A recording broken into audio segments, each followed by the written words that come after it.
This conference will now be recorded. Okay.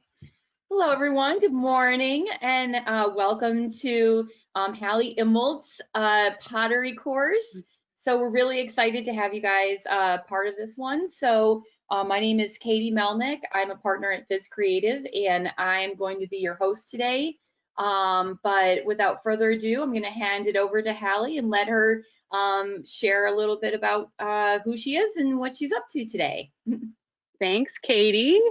And thank you to Making Midwest for having me, of course. I'm going to just real quick introduce myself to you guys because I'm not all that important and nobody knows who I am just yet. So today we're going to be doing a little bit of a combo workshop between pottery and small craft business tips of mine, since Making Midwest has given me so much time to speak to you today. So I'm going to kick things off by telling you a little bit about me and how I began working in clay and why I decided to do this as a side business to my full-time career. So I got started with ceramics in high school. That's me on the left there doing my thing back when I was a baby. I took a class, I got hooked, I took a lot more classes, and then I ended up studying fine arts in college. But I only made it 3 semesters in art school before I decided I was going to quit. And it was mainly out of concerns about having a financially stable life. This was before Etsy and Instagram and Square Readers and all those neat little tools that make running a small business easier. So there were a lot more barriers back then when considering whether or not I could make it as an artist. So instead, I decided to get into the very lucrative field of newspaper journalism. And I got a job at a failing community newspaper right out of school working as a page designer.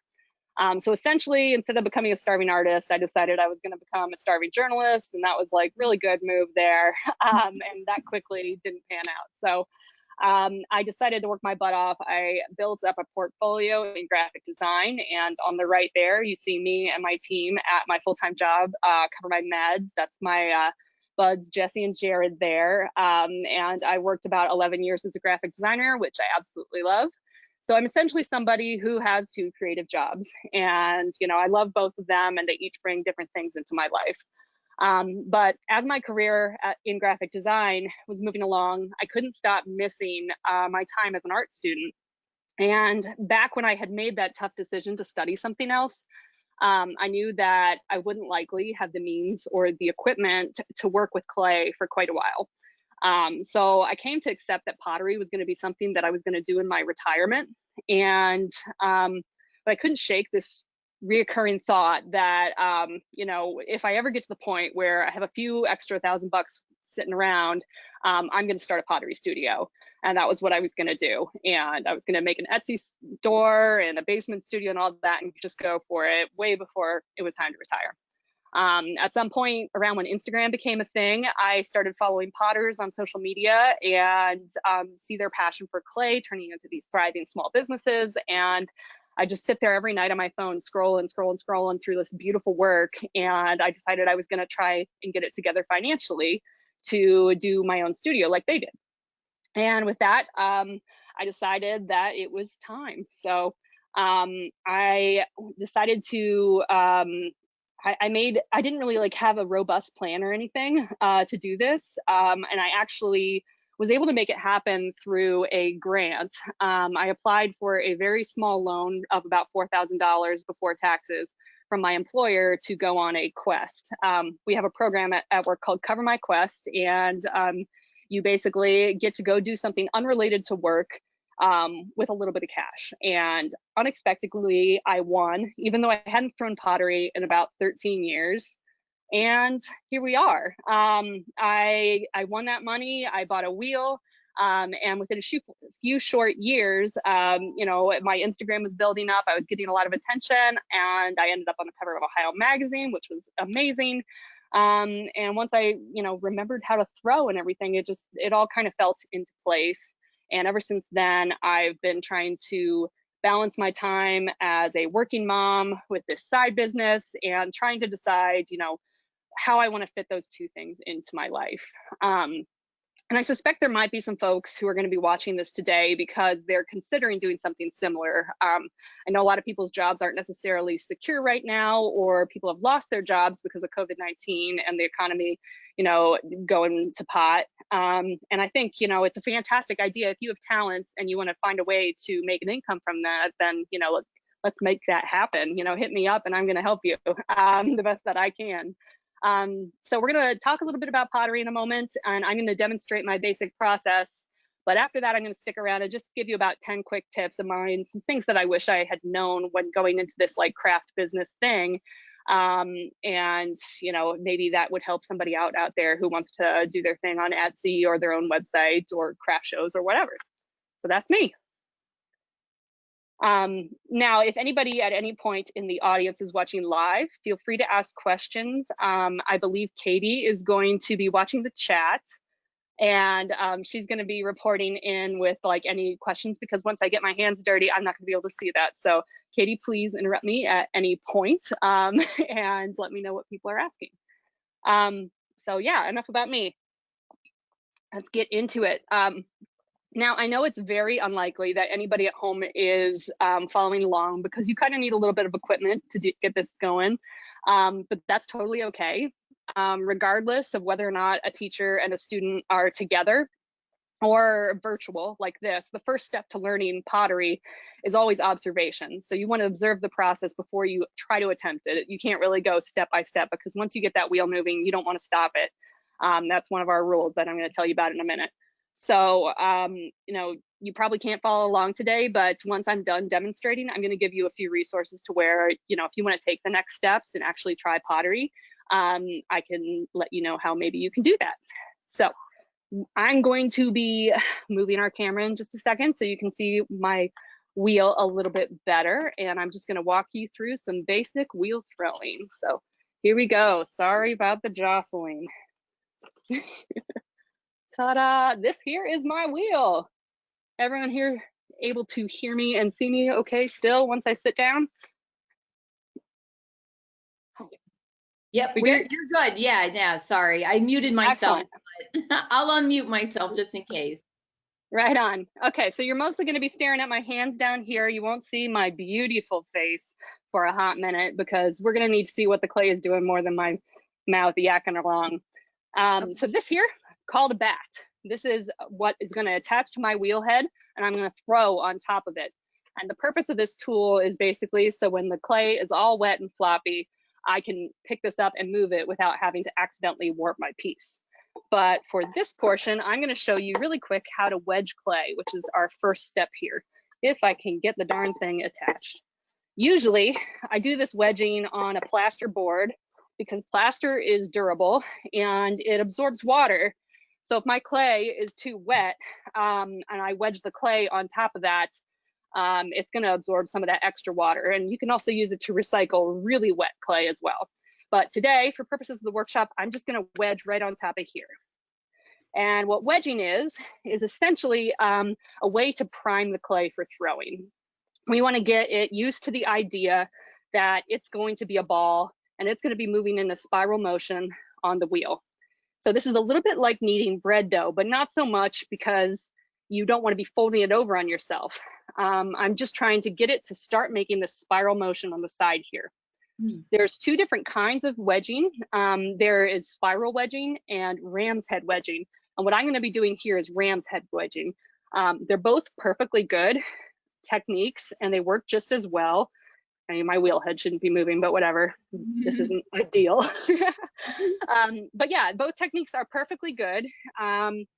It's just, this is the one that I am used to. And that's the thing with all these skills I'm going to demonstrate today. There's more than one way to peel a potato, There's a lot of different techniques that a teacher might teach you that are different from what I'm doing. And that's totally fine. So, I might be showing you one thing, and if you want to try something else, or if there's something else you're already practicing that works for you, then that's just kosher. So the actual motion I'm doing here is I've got one hand on either side of this, on the sides here, and I'm just gently pushing it away from me and then pulling it back toward me. And little by little, you're going to see these little ridges here, and it's going to start to look like a ram's head. That's why it's called ram's head wedging. Personally, I think it looks more like a freaky praying mantis, but whatever. So I'm going to do this for this. This amount of clay is probably good for a very large mug, maybe a beer stein. This is between the size of like an orange and a grapefruit, and it's probably about 2 pounds of clay. For that amount of clay, I am going to just do this about 20 times. So I've actually probably overdone what I usually do here. And then I just kind of roll it, and you'll see there that we've got a little bit of that spiral kind of shape happening. And that's just priming those clay platelets for being a spiral and working out any additional air bubbles that might be in it and getting the clay to a consistent moisture. And then a lot of people will smack it into a perfectly round sphere. I like to leave it like this marshmallow cylinder shape. And then when I'm actually going to put it on the wheel, I'm going to keep it like that, because the first step is kind of around that shape, what we want it to actually be. So that, in a nutshell, is wedging. Any questions? What kind of clay are you using? Sure. Great question. So there's a million different kinds. Clay is essentially just expensive dirt. And you know, you have a lot of options out there. Some people will harvest wild clay from their backyard if they're super crunchy and doing that cottage core thing that's so hot right now, but that's not my game. I am using a speckled buff clay body from a company called Standard, and they are out of Pennsylvania. So this is Standard 112, which is a very sexy name, I know. But if you're familiar with my work, you know that there's a lot of speckles in here.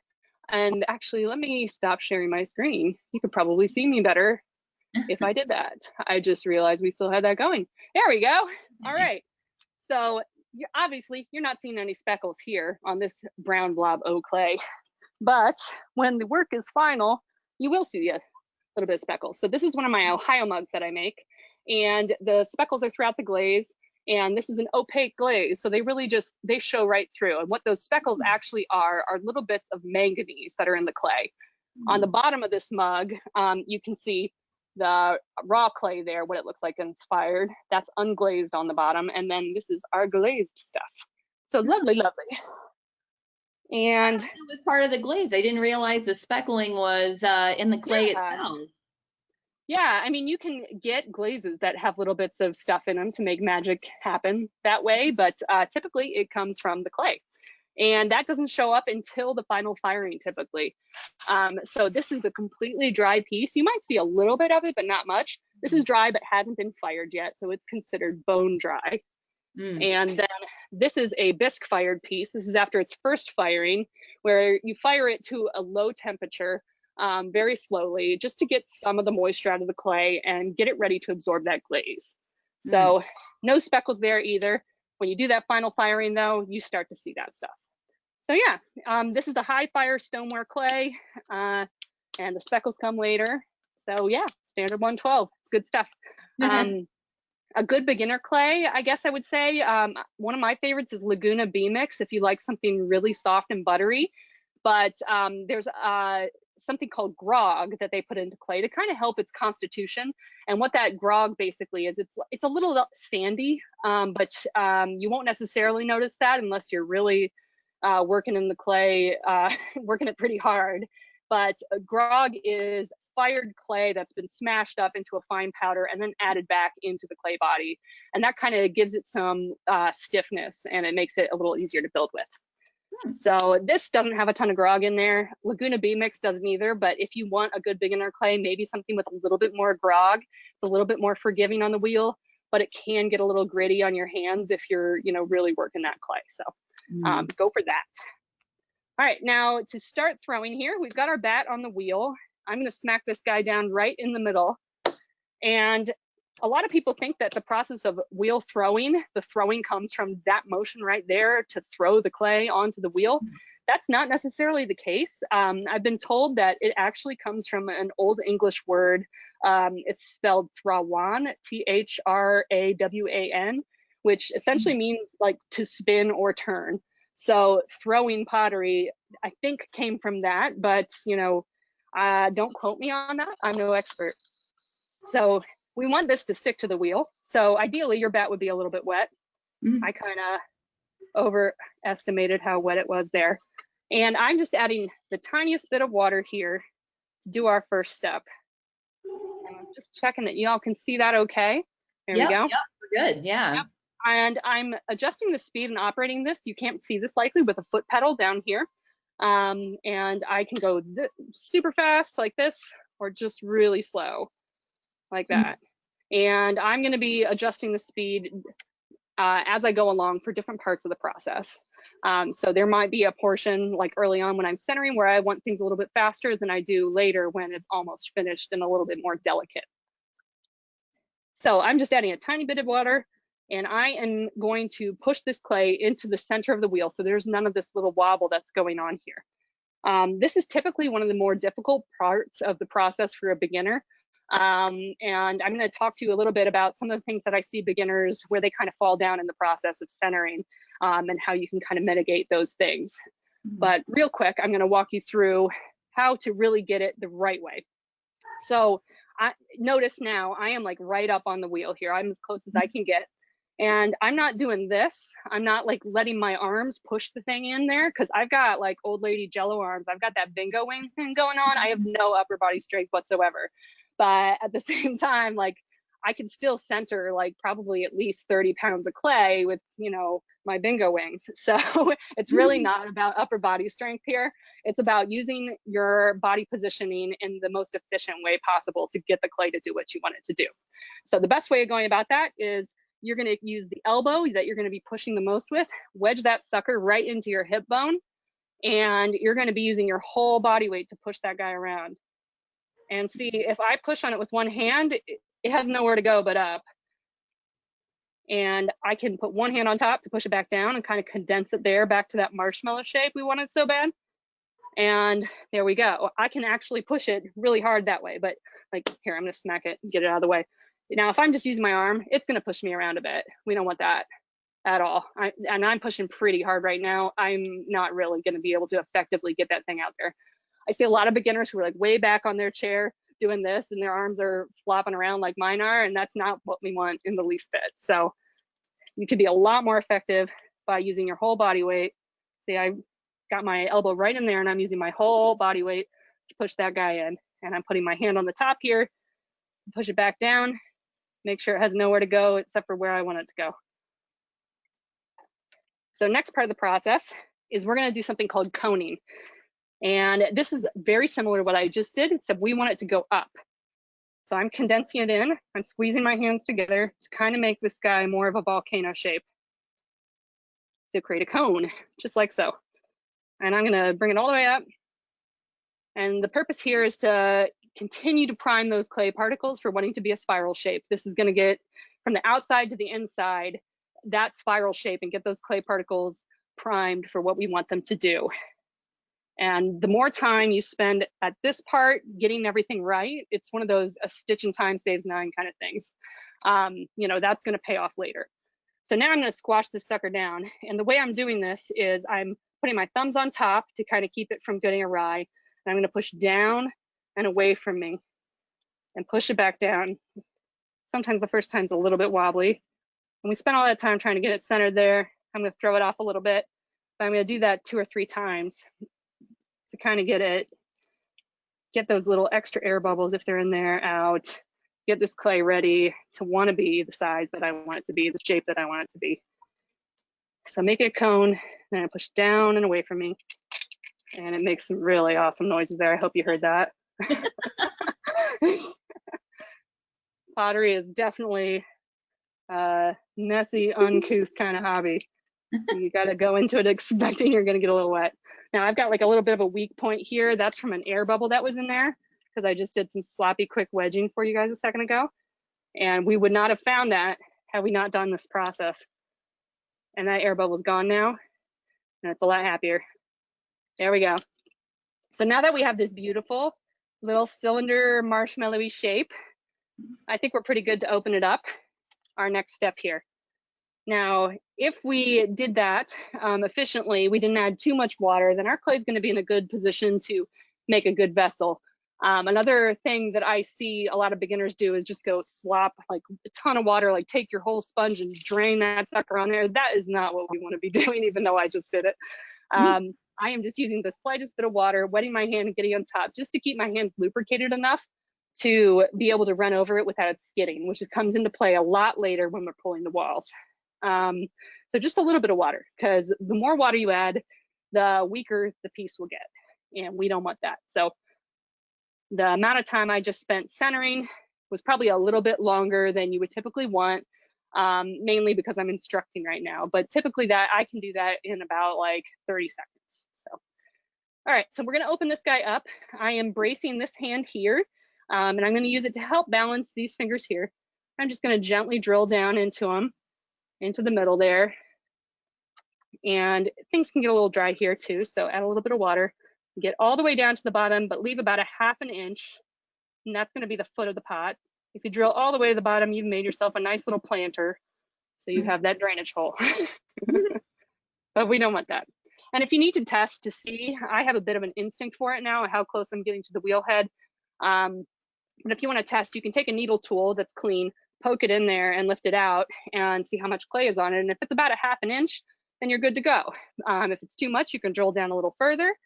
And if it's like just a little bit, then you might as well start over or make that planter I just told you about.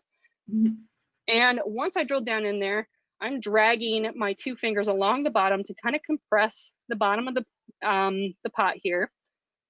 And I am doing that to make sure it's nice and even, because if we have any inconsistencies in the wall thickness, it leaves you vulnerable to cracking, especially on the bottom of the pot, because we're going to spend a lot of time compressing the walls of the pot when we pull them up in a second, but not a ton of time on the bottom. So make sure always after you open up to give it a hot minute down here to compress that clay, give it some attention, because it's not going to get it now. We're focusing on the walls from here on out. So next step, we're going to be pulling walls. Now, this is another area where beginners really struggle.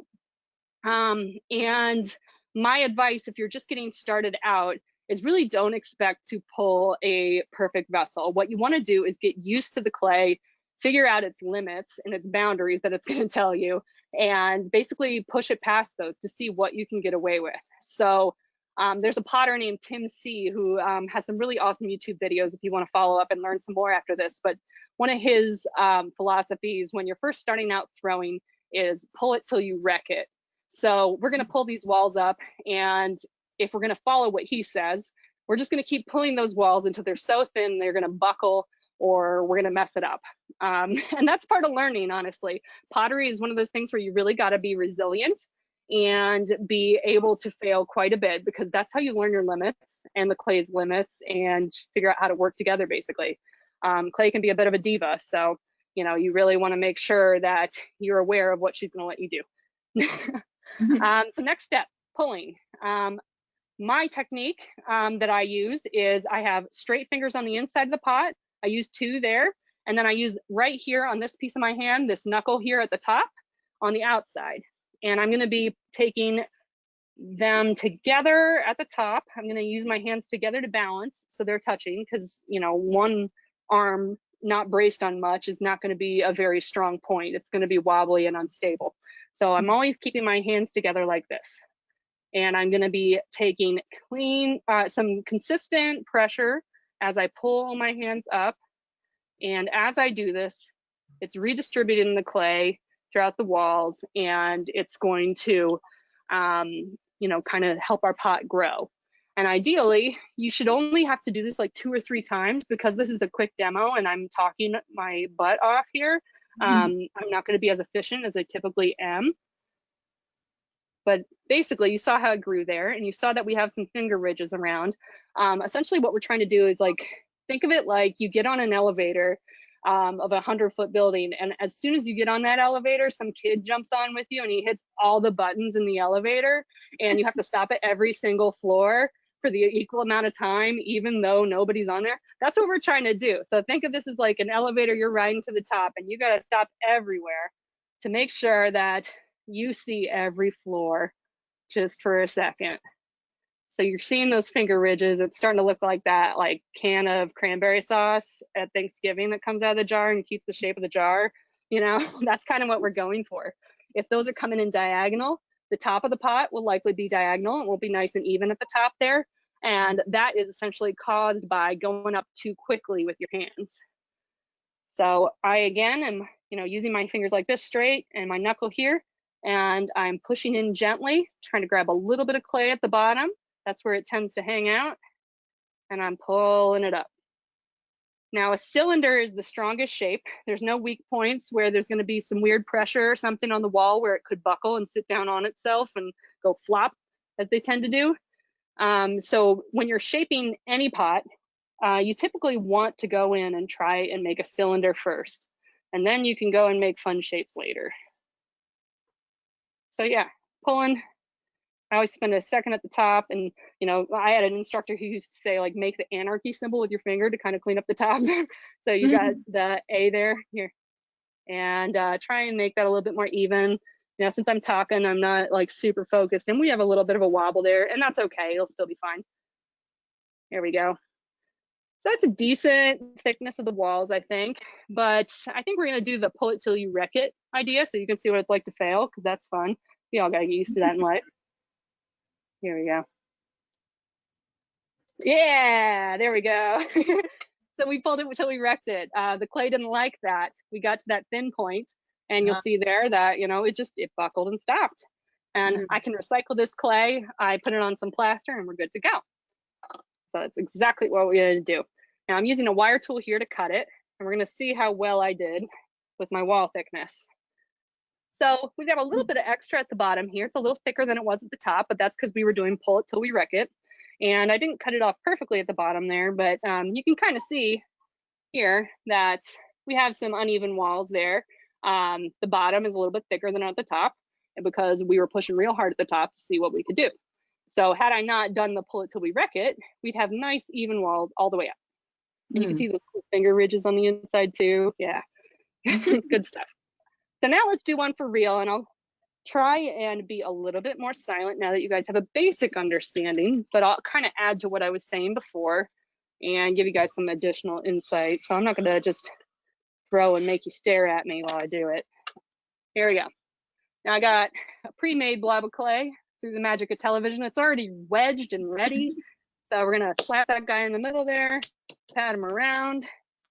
And again, this is about 2 pounds of clay, about the size of a grapefruit, perfect for a large mug. Now I'm pushing this guy in. You see it's kind of pushing me around a little, partially because we have a little bit of gunk on the wheel head that just kind of flared out there. And then I'm pushing down on it, trying to get that marshmallow shape a little bit. I'm gonna cone up and down. Now this clay is not recycled, it's fresh out of the bag. And the machines at Standard Clay Company do a wonderful job of getting everything very nice, but you still need to wedge, because wedging gets the clay ready for this and makes it so much easier. Okay, pushing down and away when I cone it. Probably only need to do this like once or twice, because this clay is so nicely wedged already. Pushing down and away. There we go. Back to our marshmallow shape. We're ready to open this guy up. I'm gonna flatten the top a little bit with the heel of my hand. Give it a little bit of a divot there that holds a little water, since it can get a little dry when you drill down into that fresh clay. There we go, stop a ½ inch from the bottom, and I'm pulling my fingers back toward me to kind of compress the bottom there. There we go. Okay.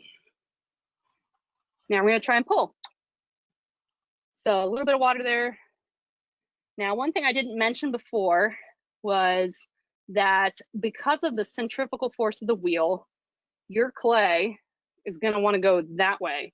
But we want it to be nice and straight as a cylinder, because again, that is the strongest shape. So to compensate for that, when I'm pulling these walls, I'm pulling toward the middle to kind of make it a volcano shape. But because of the centrifugal force, it's gonna end up like that, because it's got this tendency to wanna go out. And if you ever see somebody trying to make a bowl and it just goes flop, that's why. That centrifugal force is always gonna be pulling it. So I am actually kind of pulling toward the center of the pot here, going for a volcano shape, but it wants to be going that way. And that's how we get that cylinder shape. So what would you guys like me to make for this one? Now that we're not gonna pull it till we wreck it, I can make you a bowl, a vase, a mug. Let's just do a mug. Mug's a good idea. Yeah. Mug, let's do a mug. Okay, I love it. Okay, I'm gonna give it one more pull, get that extra clay from the bottom. Get everything nice and even.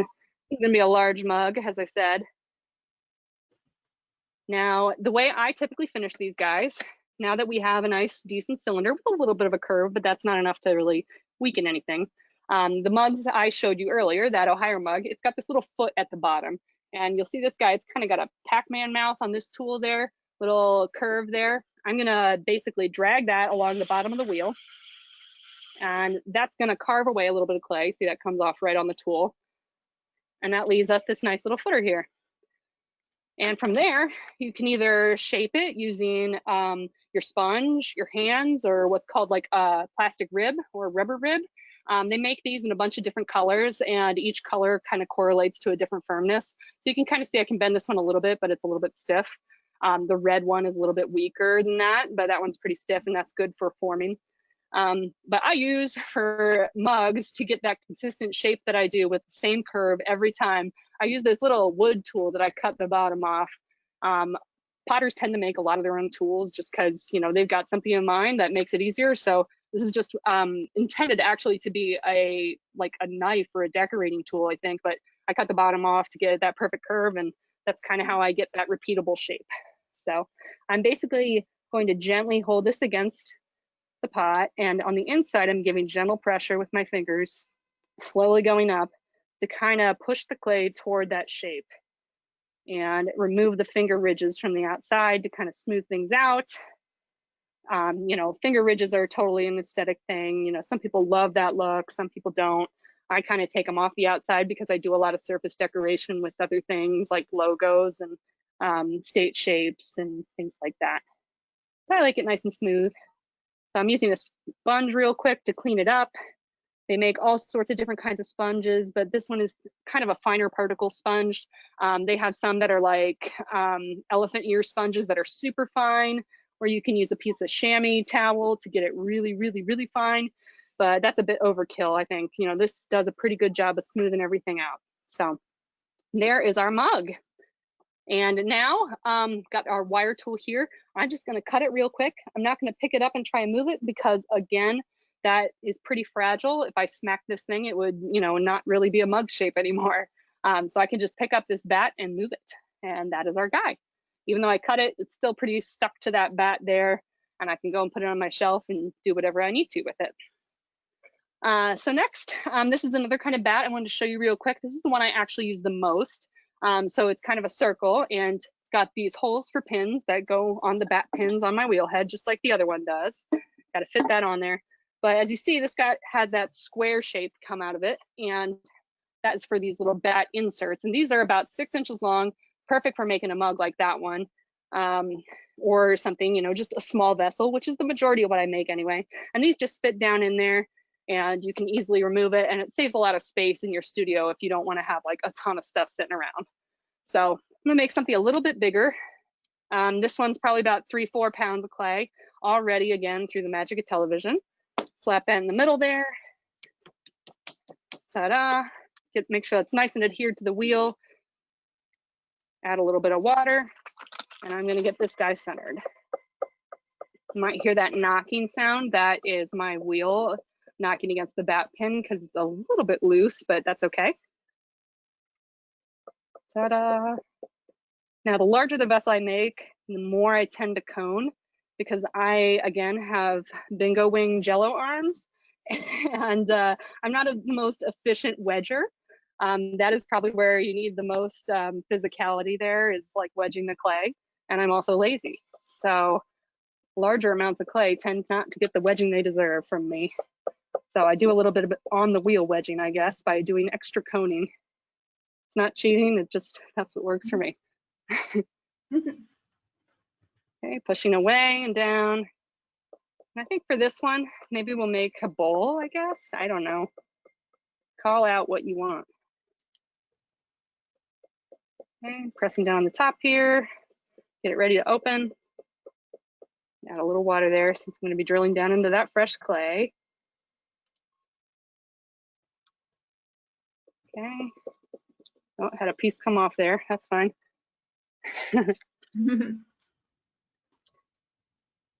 Okay, I'm compressing the bottom of the pot so it gets some attention, since, as you know now, pulling takes a little bit longer than this step.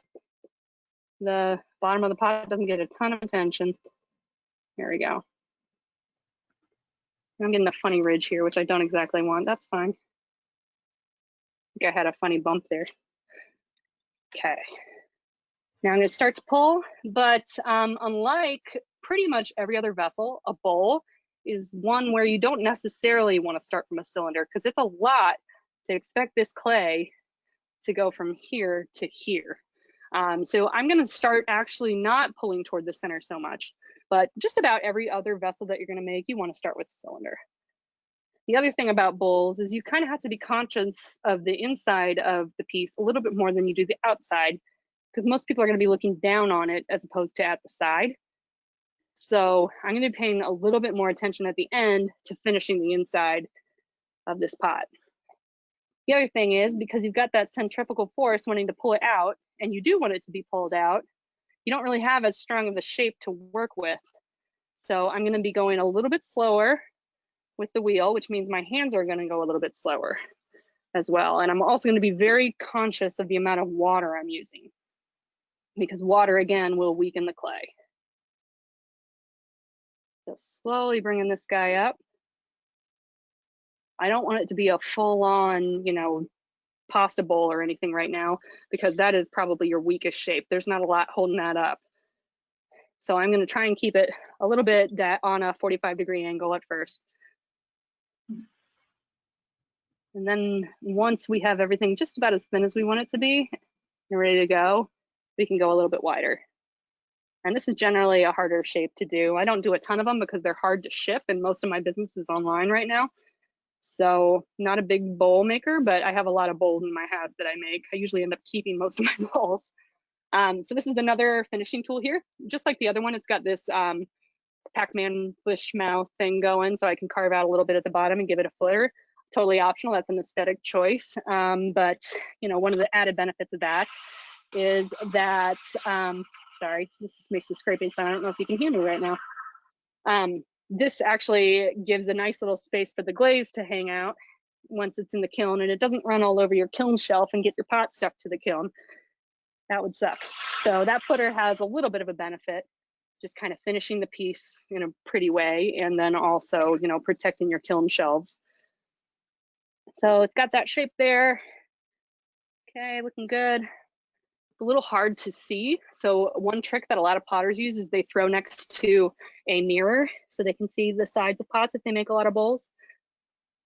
But I'm just gonna get down here and like get my face in it, which is a little awkward, but it works.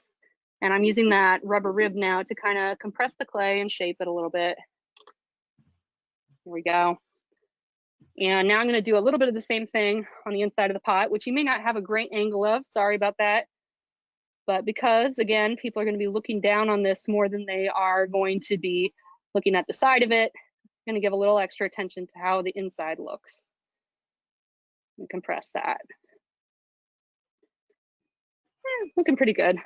Now I like a little bit of a flare at the lip of the pot, which is what we call this edge of it. We like to use human names for these things, I guess, and just kind of anthropomorphize these vessels we make. We have the lip, we have the foot, all that. There you go, kind of flare that out a little bit, give it a nice look there, and we got ourselves a pretty good bowl. One thing to remember is that clay shrinks because it's going to go through a lot in its firing process. And this clay body that I use, standard 112, shrinks, I believe, about 13–14% from start to finish. So right now, this might, you know, be, what is this? I guess 8-inch bowl. At the end of the day, it's probably going to be more of a 6.5-inch bowl, measuring that diameter there. So I cut that off there, and now I can easily move this sucker off the wheel, just like that. And I'll let you look down on the inside now. That's our bowl. Ta-da! Okay, so that is throwing in a nutshell, but I am going to show you some of the next parts of the process real quick while I've got you here. And again, through the magic of television, we have some pieces that are ready to be trimmed, which is our next step. So I am going to bust out a tool here called the Giffen Grip. There's a lot of ways you can trim a pot, and essentially what we're doing when we trim that pot is we are going to take a piece that has reached leather hard dryness. You know, we've seen wet clay now, and what we just worked with. You let that sit for about 8 hours, I guess. It depends what time of year, because of humidity in the summer. Things dry a little bit slower than they do in the winter when you've got that really dry air. But about 6 to 8 hours later, you've got something that's pretty stiff. This is one I threw previously. I can smack it around, it's not going to change shape. And it's kind of about the dryness of, thick leather. So it's not going to be very flexible. If I tried to reshape it at this point, it would just end up cracking. And that actually makes it perfect for trimming and carving off parts of it. Because if you see the bottom here, it's a little rough from where I wired it off the wheel. It's got this funny ridge. This side looks like crap. So we got to trim that so it's nice. It doesn't scratch somebody's coffee table. And if you want, you can add like a decorative footer to it at this point. I tend to go for a smooth bottom because who doesn't love a smooth bottom, right? So yeah. All right, so our tool here, the Giffen grip. This is how I flip these guys over and attach it to the wheel. It just sits on the wheel head there. There's some brackets and it's nice and centered already right in the middle there. And these little guys are interchangeable. There's bigger ones and smaller ones, and they are what's gonna brace my cup on the wheel. Now, other people will, maybe if they don't have the Giffen grip, they'll set the pot on the wheel head and use a few blobs of clay to kind of adhere it and try and get it to be perfectly centered. See, that's got a bit of a wobble. So you have to do a little bit more work to kind of get this guy into the center of the wheel. I just prefer this because it's quicker, allows me to work fast, which is important when you need to make a lot of work and you go into production mode and you've got 100 mugs due to some shop. You want to be able to move as efficiently as possible. So I just put this guy in the center, I give it a twist, and now it's perfectly centered here. Ta-da! So our goal here, we want an even bottom, a smooth bottom, nice and compressed, and something that's not going to scratch some Karen's coffee table, and then she'll come back and get you and yell at you, and that's never happened to me. Yeah, so I'm using this like little wire loop tool here. It's a little bit sharp, but not super sharp, not enough that it's going to cut my hand. And I'm just gonna carve away little bits of dry clay. And you see those little beautiful ribbons coming off here, flying all over my floor. And I'm just gonna take off a little bit because the biggest risk right now is carving right through the bottom of that pot. And then you've got a flower pot when you wanted a mug, and that's not great. So one way that I check, at this point, it's kind of instinct for me to know, how thick the bottom of this pot is, but you see me tapping this thing, and I don't know how well you can hear that. It's a pretty hollow sound. This one actually has a pretty thin bottom because when I was throwing it, I was very conscious to make sure that I wouldn't need to do a ton of trimming so I could still be efficient. But if that sound is a little bit lower, you've got a thicker bottom and you might be able to get away with a little bit more trimming. So I can actually trim through a mug pretty fast. That was super fast trimming. But if I had a vase, it's more than likely I'll have to do a little bit more than that. Now I'm using this rubber rib tool to kind of compress the bottom there and continue to smooth out that bottom. Just running it along there really gently until we have a perfectly smooth bottom, no cracks or ridges or anything like that. Ta-da! Okay, all set. And I'm going to smooth it out with this sponge. And now that I've put all that effort into getting the bottom smooth, I don't want to set it on a counter and have like a little bit of dry clay get stuck in it or some dust or whatever and mark up the bottom. So from here on out, I'm going to store this guy on its rim for a bit. So there's a nice smooth booty. You can see the sponge ridges there a little bit, I guess, but that's not something that's ever going to like mess up your coffee table. It's nice and compressed and even, and it should dry really nicely. So I'll do another one or two of those real quick, show you that process a little bit more. Again, this one is, nice and raw at the bottom. It's got this extra clay gunk sitting there. I'm gonna put this guy right in the middle of the pot or the Giffen grip, twist it, and get our trimming tool. And we're gonna carve away a little bits there. Oh, I forgot to do my tap test. Hold up. So this one's a little thicker. Don't know how well you can hear that, but that's, one way of checking. You can also just kind of run your hands on the inside and the outside of it and kind of feel for how much space is in between your fingers. Another way of doing things. At this point, I wouldn't recommend poking a hole through it since the clay is kind of a little less amenable to that. And also because at this point, there's not a lot that you can do to heal that safely. Like when you're poking a hole in, when you're throwing it, that clay's wet and you're going to be able to compress it and fix that little pinhole, but right now you can't so much. Again, I'm just compressing the bottom and smoothing out any ridges by running this guy gently over the bottom. And I'm going to use my sponge here, smooth that out. Get any extra little bumps, easy peasy. And again, I don't want to use too much water there because once you re-wet clay that's a little bit dry, it's going to start to weaken much faster. So here we go. Beautiful, nice, smooth bottom of that mug. So another thing that I do with a lot of my work is because I'm a graphic designer full-time, I put a lot of logos on things. I don't really know what to do with myself if I can't put a logo on it. So a lot of the work that I do involves like designing 3D printed stamps, using those stamps to add details to mugs. So this one is for the nonprofit Pelotonia. And I sell these mugs to raise money for cancer research every year. That's like a big thing that I do. And this year we raised about $2,000, which was really awesome. So I'm going to show you real quick how I create this and how I get that stamp on there.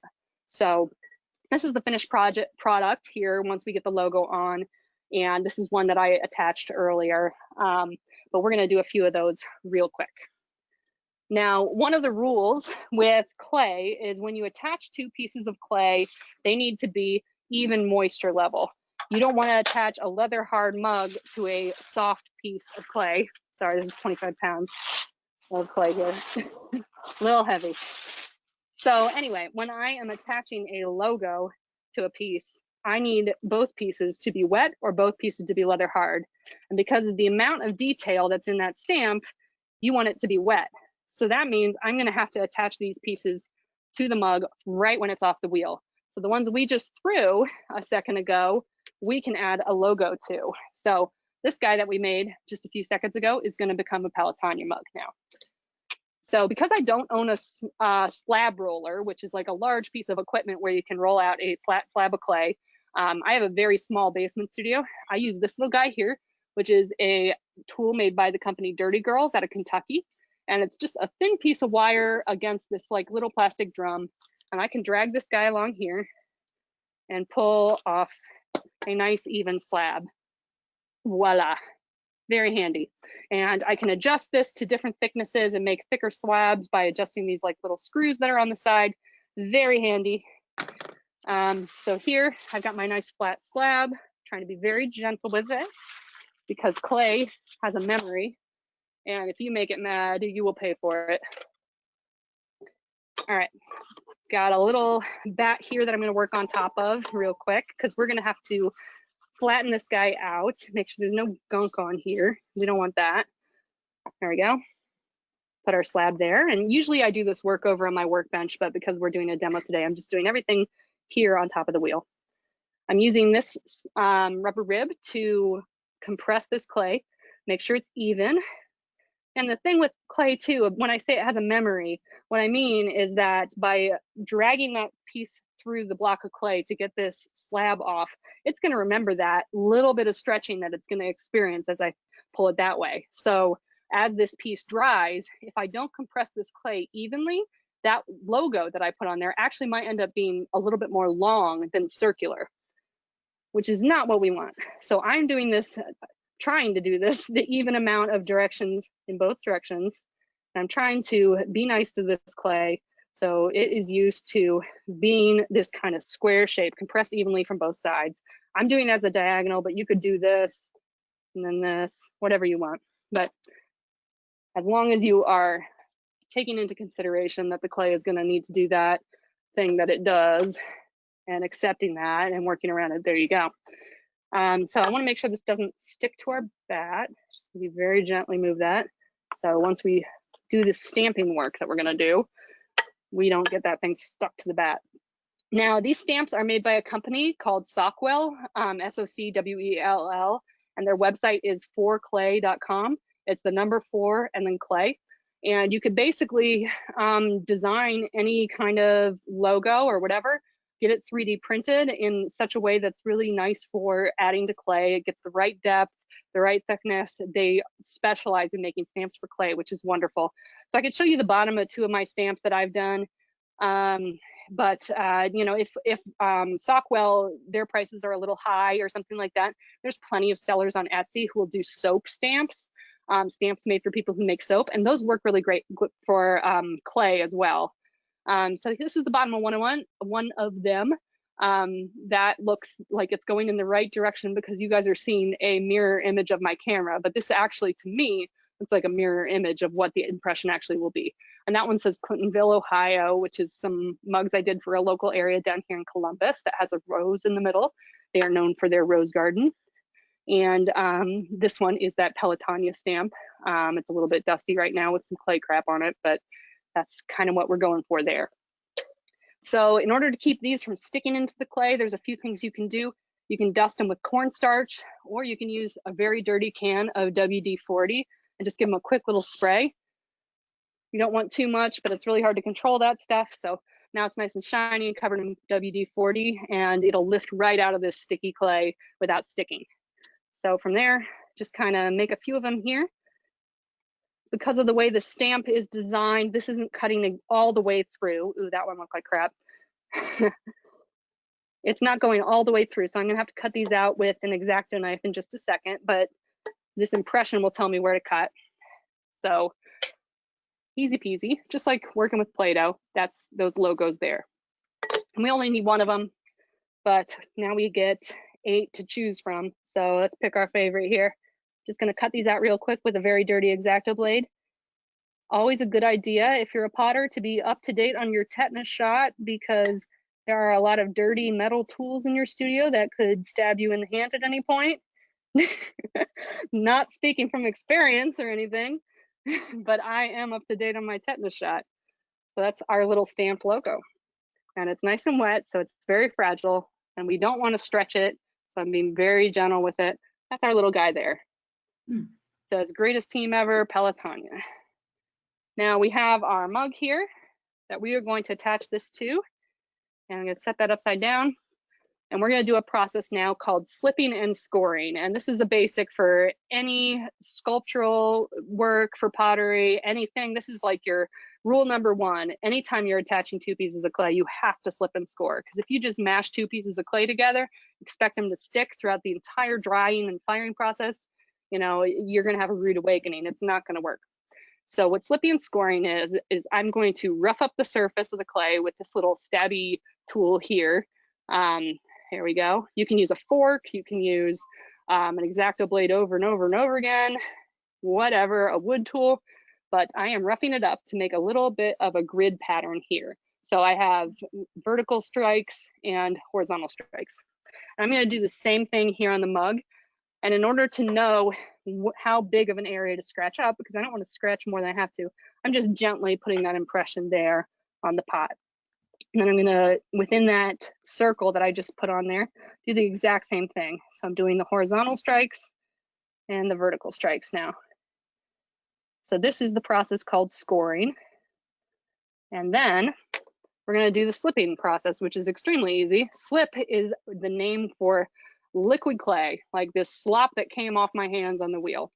So I'm going to be applying that. You can use your hand, you can use a brush, whatever, but you basically apply that to the surface of the clay to kind of act as a glue.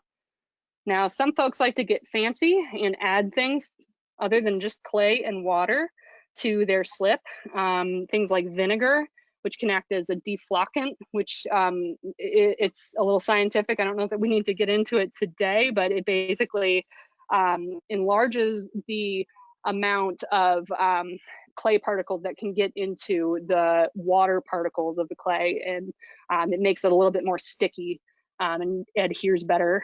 You can put coffee in it. You can put sodium silicate in it, things like that, all sorts of weird things that people like to add, little tricks of the trade, but clay and water is just fine. We're not really adhering anything too crazy right now, just a little logo to a little mug. It's gonna stick on there just fine. Now this might look a little rough, but because our mug is still pretty delicate and wet right now, I'm not going to touch it up too much. Like the edges are really ugh, but once it's leather hard, I can really get in there. So see, they look a little rough right now, but once our mug is a little bit drier, I can take a little rubber tool and a sponge and clean that right up. So we're just going to live with it for right now. But that's what that looks like essentially. We've got a nice wet mug. I'm going to leave this guy out to dry, and then I'm going to do the handle process. And yet again, through the magic of television, I'm going to show you how to make some handles on a mug that is ready to go. Ah, damn. So this is the one we just trimmed. And I have a way of doing handles that is a little different from most people. Again, there's more than one way to peel a potato. And notice I'm not saying more than one way to do something horrible to a cat, because I have 2 cats and they would be so mad if I said that thing about skinning cats, even though I just said it. But yeah, so there's more than one way to make a handle for a pot. A lot of people would use a process called pulling. Now, I would never really mastered this process. I can do it competently, but I just don't enjoy it. But essentially what it is, let's use this blob of clay as a demonstration piece real quick, is you'll get a log of clay, and then you're gonna use a little bit of water and you're gonna pull on it until it becomes a handle shape. And when I learned to do this in high school, I was in a class with a bunch of silly stoner boys who thought that process was very funny to watch. I don't know why. So I was always very self-conscious in learning this. And so I never really practiced it often in my classes. And that's kind of unfortunate, but it makes beautiful handles. And that's probably what most people go to. But I like to do something a little bit different. I use what is called a loop tool, just like what we were trimming with, but this one is not as sharp. And it's a specific shape. This is called a fox head shape by the guy who makes it. And what those handles are gonna look like when they're done, it's kind of gonna have these 2 ridges on either side. I can hold the tool next to it so you can kind of see what we're looking at. So it's kind of like, right like that. So I'm gonna be cutting out the clay to make that shape essentially. And lucky for me, the clay that I use comes in these blocks that are about 6 inches wide. And those blocks are like the perfect size for a handle. Like you want about 6 inches of clay to draw out a handle from end to end. So what I'm doing here is I'm taking this tool right at the edge of the clay and I'm pulling it through toward me and it cuts. And I'm gonna peel this part away and do it again next to it, like right next to it. And then remove this little median here that I've created, which is kind of tricky sometimes. Looks like a piece of bacon there. And then I pull this guy out, just lift it out gently, because again, the clay has muscle memory, and we've got that shape that we wanted. You can kind of see the fox head shape there for the edge of the handle. So that's how I make them. And I'll do this over and over again until we have enough. So again, I'm just holding it this way, getting them really close together to maximize, how many I can get out of one layer of clay. I roll this guy off and I can lift him out. Now, if I accidentally lift this out and twist it, again, that clay has that memory. It's going to remember that it's twisted. And even if I adjust it back, when I add this to the mug and let it dry, as it dries, it's going to remember that it was twisted, and it might end up looking a little bit like that. So always be really respectful of the fact that the clay does not want to do too many different things. It's going to remember what you tell it to do the first time. So I've got this mug handle here real quick. Typically I'm working in large batches of several dozen at a time. So, making one is kind of odd for me, but I will go into production mode and make handles and handles and handles all day and then attach them all day. And that's a lot of fun. So I'm going to put this on this nice little bat here. Usually I'll fill 6 of them on it because it's 6 by 6. It's perfect for that. And I'm going to use my dirty X-Acto blade again, very carefully, so I don't need a tetanus shot. And I'm just going to cut off this little edge here, round off that side on both sides. So as you see, we got round edges now instead of rectangular edges. I'm going to smooth it out real quick with my sponge, make it look real nice. And we're going to get ready to slip and score that to the mug. So when I'm working on a large batch of these, they're going to sit for a second before I'm able to get to them. So they're going to start drying, and they might even get a little leather hard. These guys dry pretty quickly because it's just a thin piece of clay. So while I let them sit, I always make sure to do this. I just fold them over like that so they can kind of rest in the shape that they're ultimately going to be, kind of that candy cane shape. So that's kind of how I let them sit and rest when I am working in a large batch. What I'm doing here now is one side of these on the candy cane here, that's going to be the top of the mug. I'm just roughing that up with the scoring tool and then doing the same thing on the bottom in both directions. It's kind of hard to do when it's looking away from me. So we've got our little candy cane guy, we're waiting. We've got our mug ready to go. And then I'm just gonna do the exact same thing. I'm gonna score those two places where I want it to attach. Ta-da, one above. I'm spacing these in a way that's gonna be friendly for somebody's hand to fit in there. So I kind of have an instinct for what that would be, but you know, it's always good to check and measure, and then also make sure to take into account the fact that clay will shrink. So while this may look like about a 14-ounce mug now, it probably will end up being about a 12-ounce mug. And I'm going to apply a little slip here, a little bit to the top and to the bottom. That thick clay goop there is going to be our glue. Set it down, and I'm just going to gently press this guy into it. Now this clay is pretty floppy, still pretty delicate, so I still have a lot of opportunity to reshape it if I need to. And I'm just gently pressing that into the mug because it's leather hard. It's going to accept that. And I'm going to shape it in such a way that somebody's hand can fit through it. And clean it up a little bit.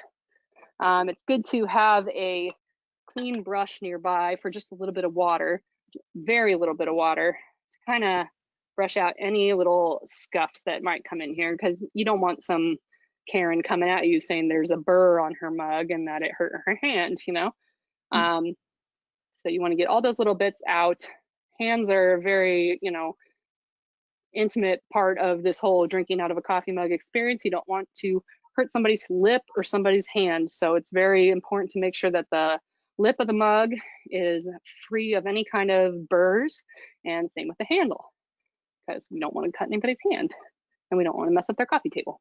So now we have a mug with a handle, and we leave it dry. And in, I guess, a day or so, we've got a bone dry version of it. So holding them together, you really see how that clay changes color throughout the process. This one here, our bone dry one, you know, you could look at this thing wrong and it would break. You want to be very careful. This guy here, it's still a little bit more durable. That moisture allows it to be a little bit more pliable, and we're not so worried about messing the thing up. So, you know, you can get away with a little bit more there. From there, I'm not going to get too much into the process of firing today because, you know, we're kind of locked to this location and can't really get to a kiln right now. But essentially what's going to happen next is we're going to let it dry. We're going to have a bone dry version of this that's completely dry before we put it in the kiln. What is surefire going to make your mug explode in its first firing is if it's too wet. And that'll basically turn any little bit of water in it to steam. It's going to evaporate out. It's going to leave gaps in the clay particles. Those are going to kind of create weak points, and it's just going to crumble and look like a batch of, you know, dust by the time you're done. Or it could, even worse, it could explode and ruin somebody else's piece or something like that. So always want to make sure totally dry. One way of checking is if you hold it to your face, it should be kind of cool, or not kind of cool. And you just want to, you can really tell when there's a little bit of moisture hanging out there. So very important to make sure that. And it's going to go in a kiln for the first firing, which is called the bisque firing, B-I-S-Q-U-E. And what that does is it draws out any of that extra moisture. And as I said before, it's going to leave the clay particles open a little bit to allow the glaze to bond with the clay. It's going to absorb into it. If you overfire your bisque firing, the glaze just isn't going to adhere right. So this is one that has already been bisque fired. No speckles just yet. It's just this peachy buff kind of color, which is ultimately not what it's going to be, but it's kind of a pretty buff color right now. So that one's good to go. And then we're going to glaze it, and then it goes into a very hot, fast firing. And at the end of the day, you'll have something like this pink mug that we saw earlier. And at this point, it is what is considered vitrified. Now that means the pores of the clay are completely closed, so you can't get any bacteria from food or anything getting stuck into the clay particles. And the glaze is gonna bond with the clay. They kind of become one. And then at that point, if you used a food safe glaze, your piece is food safe.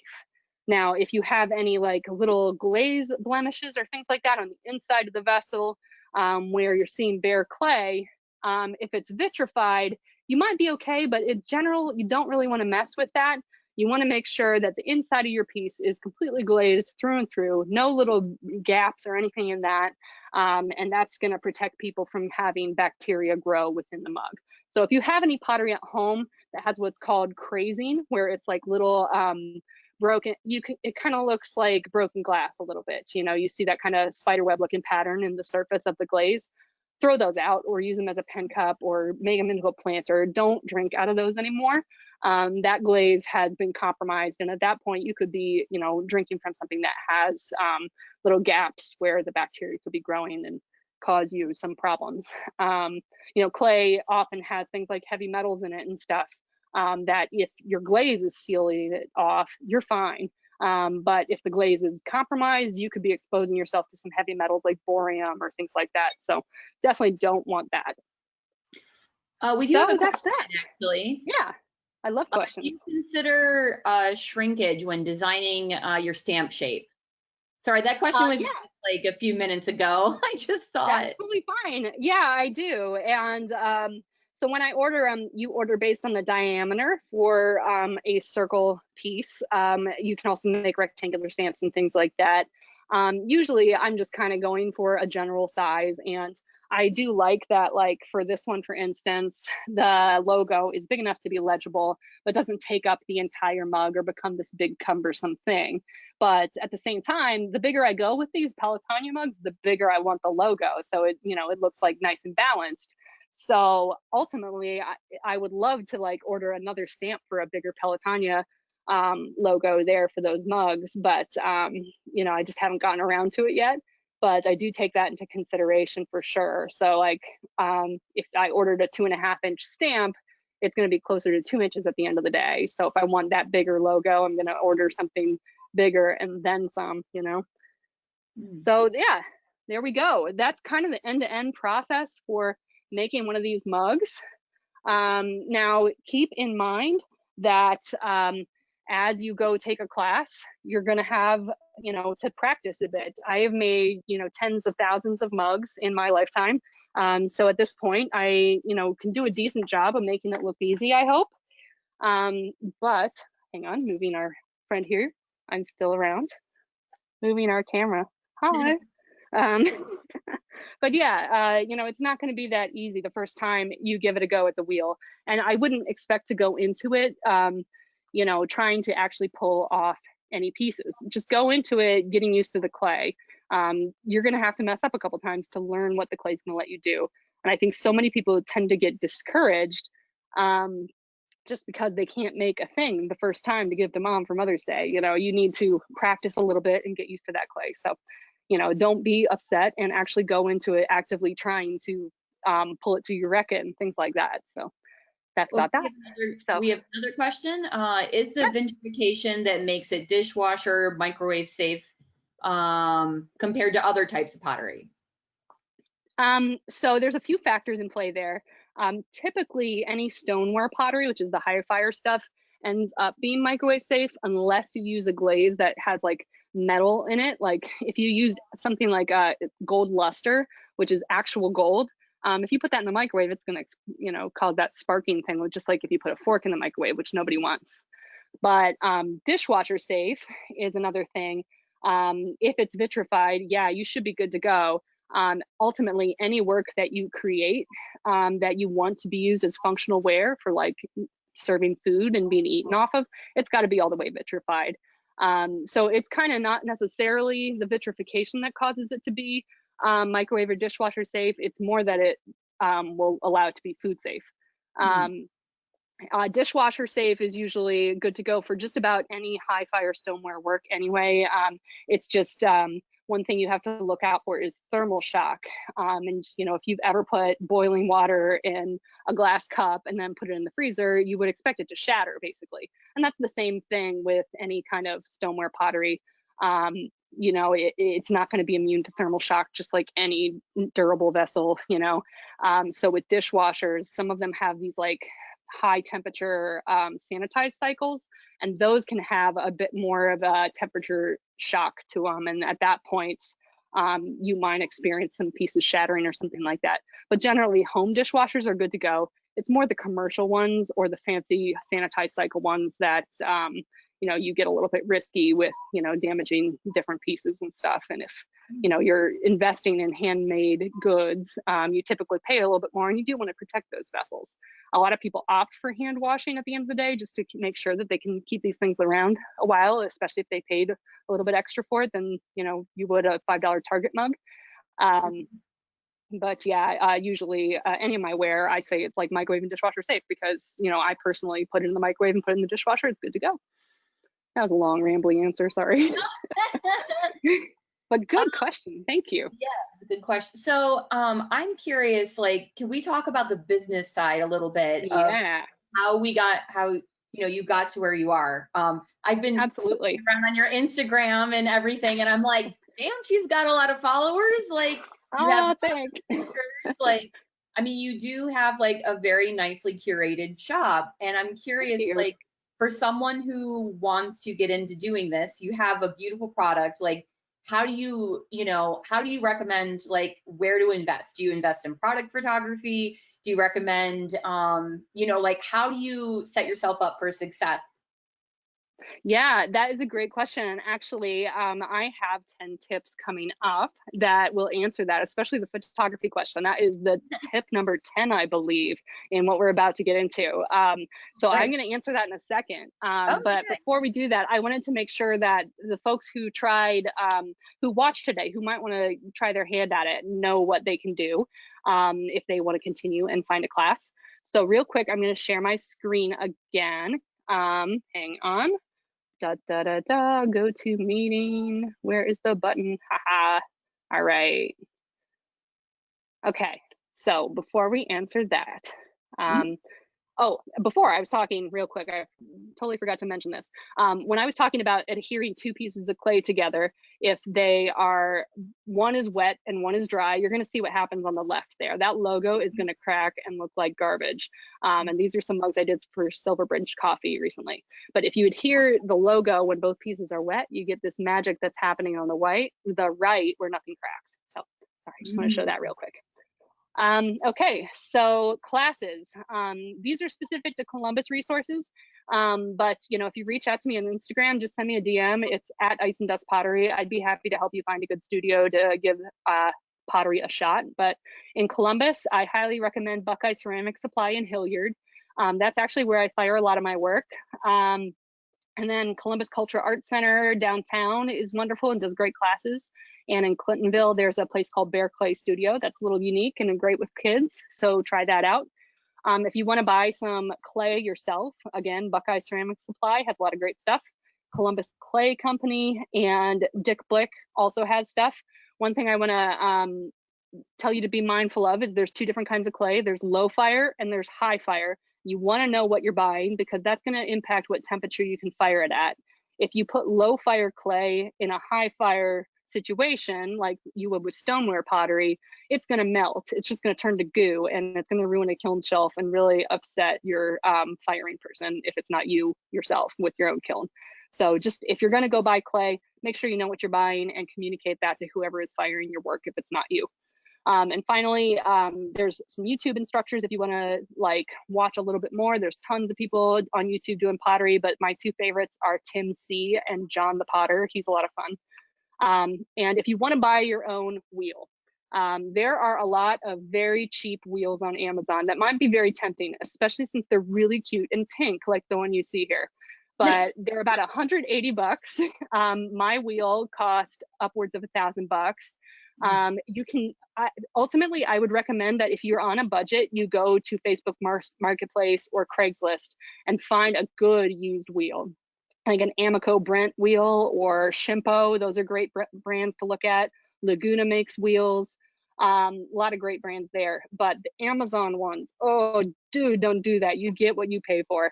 There are so many people in my pottery Facebook groups and stuff who, you know, just get these for fun to see what they're like, or to get a portable wheel that they can take to craft shows and demonstrate on. This right here in the corner, you see that this person took a photo of one that they bought on Amazon, and the on switch says no instead of on. So that's interesting. If they pay that much attention to their labeling, think about what they're doing on the inside of these things, you know? A lot of them I've heard show up broken, and then they just like don't expect you to even send it back. They're like, you can keep it. Do you want a refund or not? You know, these things are total crap, so just stay away from them. Down here, we have the kids pottery wheel kit that probably costs you about 18 bucks at Walmart. Don't do that either. It's not durable at all. It's very silly. These are really made to help kids paint pottery more so than they are to actually make them, despite what the packaging says. I would not expect to be able to pull anything off of here if you're not very experienced in just goofing around. But over here on the right, yay, this is the Shimpo Aspire. If you have very limited space, and a limited budget, these run about 480 bucks. It's a portable tabletop wheel that a lot of potters will get to demonstrate at you know, shows and things like that, or just to have, you know, an extra little wheel for doing demos in a smaller space that's better lighted or something like that. These are actually pretty quality wheels. If you're going to be throwing regularly and doing production work, maybe don't get one of these for doing that work. They don't hold as much clay. Like if you wanted to make a huge pot on it, ain't going to work. But just goofing around doing hobby stuff on this, these are great. So 480 bucks, a Shimpo Aspire, that's a really good way to go, especially if you have limited space. So if you want to laugh, this guy is Sean Garrett. He's fantastic. Look up alternative ceramics wheels on YouTube, Sean Garrett Ceramics. This guy goes out and makes potter's wheels out of random things. On the left there, he's got a drill that he's put a plastic thing on top of, and he can throw a pot on this drill out in public, and he just does this with random things. And on the right, that's a mop bucket. He's also done them with like an electric mixer, and he made something on one of these little kids potter's wheels I showed you before. He actually like crafted a thing, but you could see how terrible those things are by seeing like this master potter attempt to make something on it. It's pretty funny. So definitely look that video up if you need a laugh. I'm gonna take a quick drink of water, and then we're gonna talk business. All right, any more questions before I jump into that? No? Okay. One thing also, I get this question a lot, and we talked a bit about vitrification just now. Is there any clay that you can fire at home in your oven? Not if you expect to make anything that's functional that you can drink out of. Don't do that. There isn't clay for that. You have to get it to a temperature that is way higher than your oven can go, unfortunately. But there are air dry clays, oil-based clays, and things like that that you can get at Dick Blick and make mostly sculptural work with that. I haven't personally ever tried to throw any of that stuff. It's really, I suspect you could do it. I've just never messed with it personally, so I can't really speak to that experience. But you know, you could throw it and let it air dry, but it wouldn't be functional in any way, and it probably wouldn't hold up to even being much of a planter, I would imagine, because it's just the clay particles are going to be too weak, and it's going to be too vulnerable to water if you don't have something really high temperature that can pull that moisture out and get that clay a little bit closer to vitrification. So it's, you know, fun for if you want to do sculptural work, but I wouldn't expect to do much wheel thrown work or anything functional if you're going to do any kind of at-home stuff without a kiln. So yeah, let's get into the business stuff real quick. This is all, again, stuff that I wish I had known when I started my business. And if you're looking to do the Etsy thing or Shopify or whatever, this is all stuff that I wish I had known before I got started. I'm just going to run through 10 quick tips, but I'm totally willing to answer additional questions. So keep those coming as we go. And, you know, again, you can also hit me up afterward on Instagram. I'd be happy to talk business with any of you guys. I honestly love it. So tip number 1, reject the hustle. I personally hate hustle culture. And having a side business, I'm saying that intentional. I'm calling this a creative side business intentionally because Ice and Dust Pottery is supposed to be my anti-hustle. It's supposed to be something I do different from what I do in my 9 to 5. You know, it's not supposed to feel like work, because I feel like if you work 40 hours a week and then you go home and you work until you sleep, that's really going to grate on you at some point. And we love this world where, you know, people jump on Instagram and they're like working hard today and hustling and all this stuff. And those posts, those awful posts about like how if you don't come out of COVID with a new talent or learning a new language, then it, you know, you didn't lack the time, you just lacked the gumption, you know, that kind of stuff. It's ridiculous, you know? People need time for leisure. And I get that, like, we in this capitalistic society will value worth based on how much money it can bring in. That's ridiculous. Like, if you just want to sell your work and be able to fund a hobby through what you're doing, that is totally fine. Go do that. Or, you know, if you want to, you know, be your own boss and not have to be in this corporate world to make a living, do that and try and make the Etsy thing happen. That's great too. But what you got to be mindful of is often if you're doing something on the side, in addition to a full-time job and maybe having a family like I do, you know, at some point you could find yourself working all the time. And burnout is a real risk for small business owners. And nobody wants to be, you know, burning the candle at both ends until they're 65, and then they can live life on their own terms. And then they could just do one job instead of two. So, you know, don't let that hustle get to you, and be very mindful of how you work two things into your life, because that's a lot. It's hard to get to the point where you can make enough on a side business and quit your day job, that dream story that everybody loves, without the extra amount of time. One thing that I'm running into, you know, doing both right now is, while Ice and Dust is taking off like crazy, I often find that my online store is out of stock all the time. I just can't keep up with demand at this point because I don't have the time to make the work, because I'm also being a mom and being a graphic designer. And the time is the real factor there. And I have to make a decision about, like, if I were to take this full time, there's going to be a period there where I'm losing a ton of my income by just, you know, expecting it to pick up and get to the point where I would be making as much in pottery as I do in graphic design. And that would be really hard for somebody with a family. So I've kind of come to accept that right now I'm going to be doing both, and that's fine because I love both, and I'm very lucky to have those two creative jobs. But you know, you kind of have to have at some point a plan, even if it's a fuzzy plan, for how you would decide to balance the two. And you're going to fail sometimes. You're going to find that you're working all the time and it's going to grate on you, but you know, you got to find a way to make sure you balance it. So number one, reject the hustle and try not to, you know, just work yourself to death, because again, you're just taking on a second job essentially. And at times it's going to feel like a job. You can't let it. You got to find a way to make both work in your life. Number two, piggybacking off of that, let's take a sip of water. All right, set healthy boundaries and make them firm. So when you're doing this, there's a lot of different sales channels that you could have for selling your products. You could do online, you could do wholesale, consignment orders, you could do craft shows, things like that.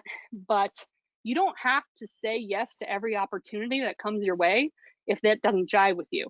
And I think a lot of small business owners are going to get into this thinking that they really want to make it succeed. So they're going to say yes to everything that comes their way.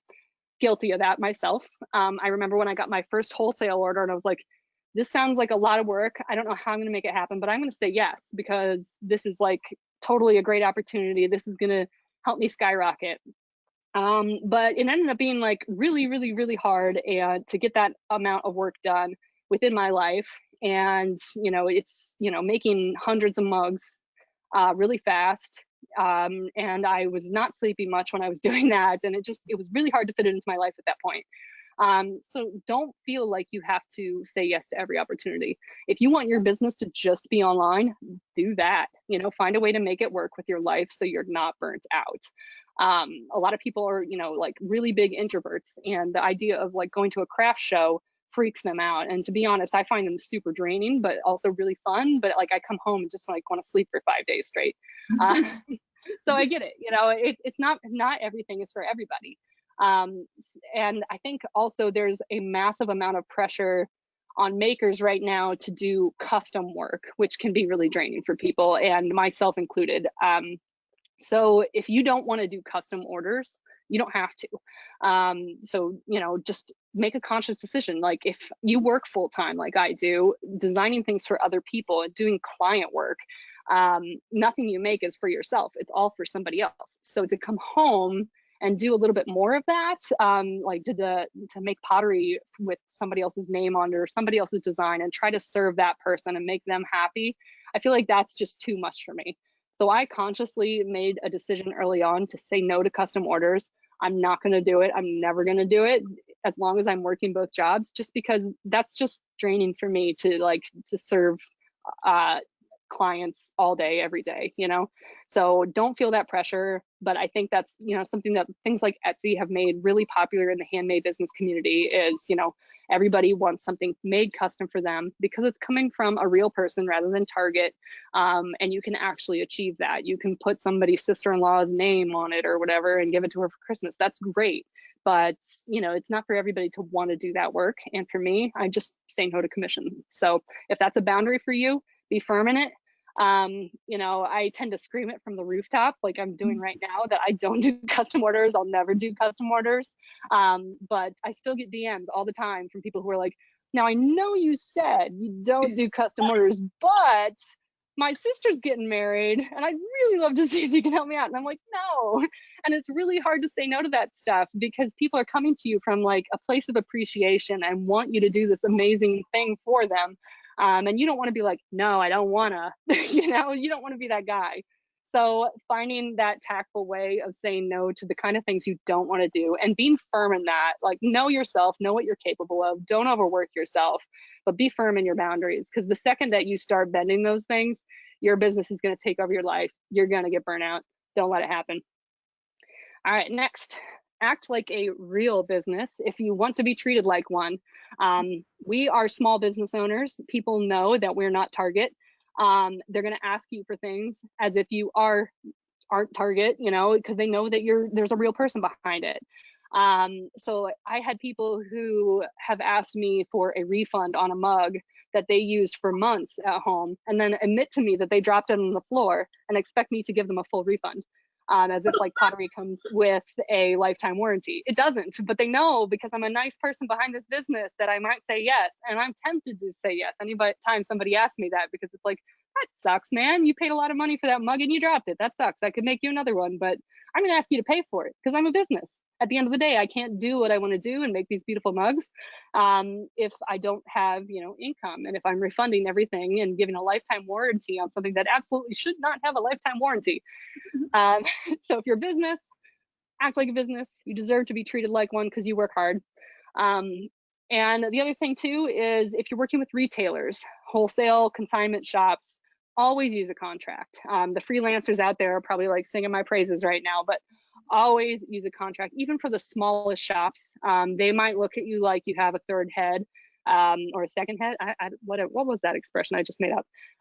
But yeah, they're going to look at you really weird when you come at them with a contract, but it's to protect both of you at the end of the day. And don't assume that like these sweet old ladies running these mom and pop consignment shops aren't going to be like a total shark who tries to take advantage of you, because it does happen more than you think, unfortunately, and you want to protect yourself in case it does happen to you. There's all sorts of bizarre stuff that I've heard happen. I was just chatting with a potter in one of my Facebook groups who did wholesale work, and unbeknownst to her, she gave a bunch of mugs over to the store owner and found out that the store owner was just using acrylic paint to paint somebody's logo onto it and then sell them. That acrylic paint is going to peel right the heck off. So she's going to look bad because it looks like she put the logo on it because her name is on the mug from when she made it. But unbeknownst to her, this store owner was like trying to alter her work and then sell it, which doesn't really jive. This is art.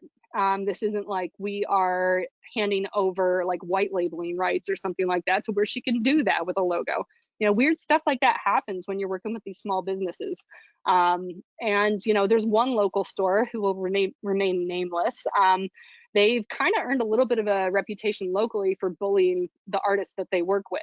And unfortunately, I'm one of them and found out that another maker who had worked with them selling her stuff there had the same issues that I did.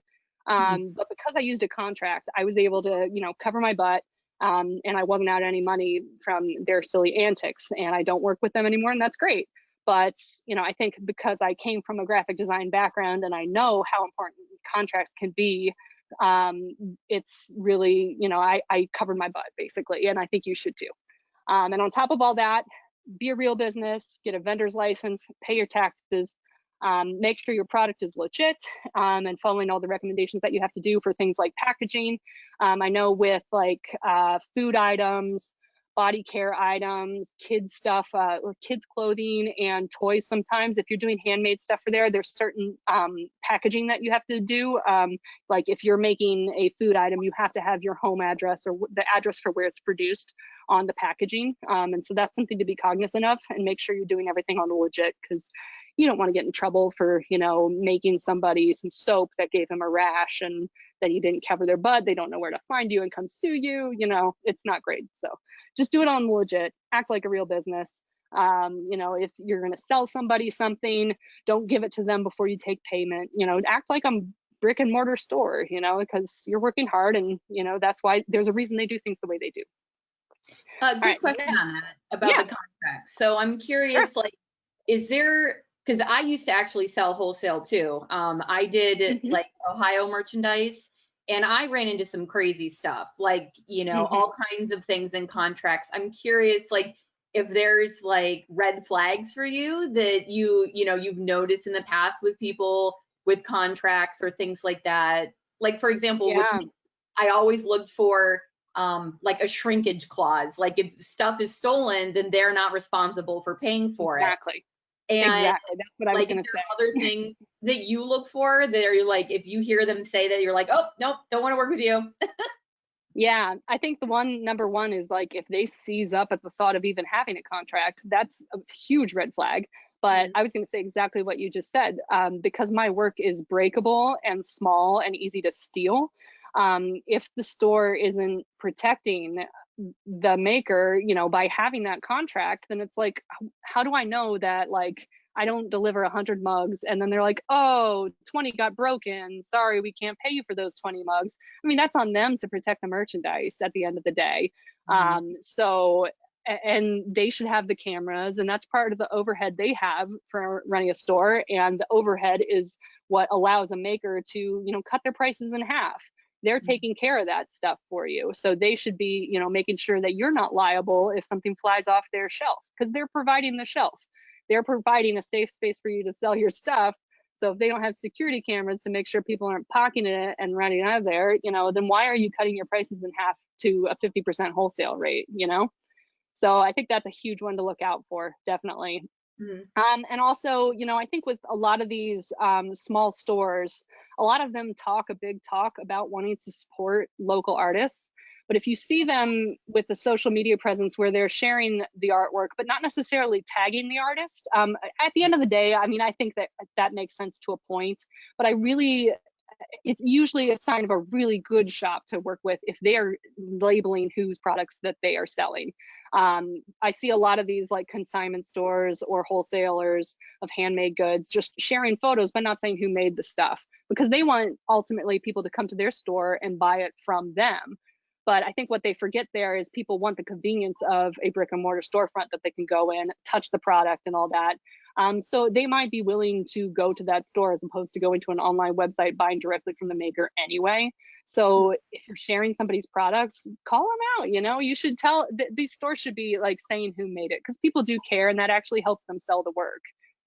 So it's usually a bad sign, I think, if they're just sharing the work and claiming it's just like one of their store brand products. It doesn't work like that so much.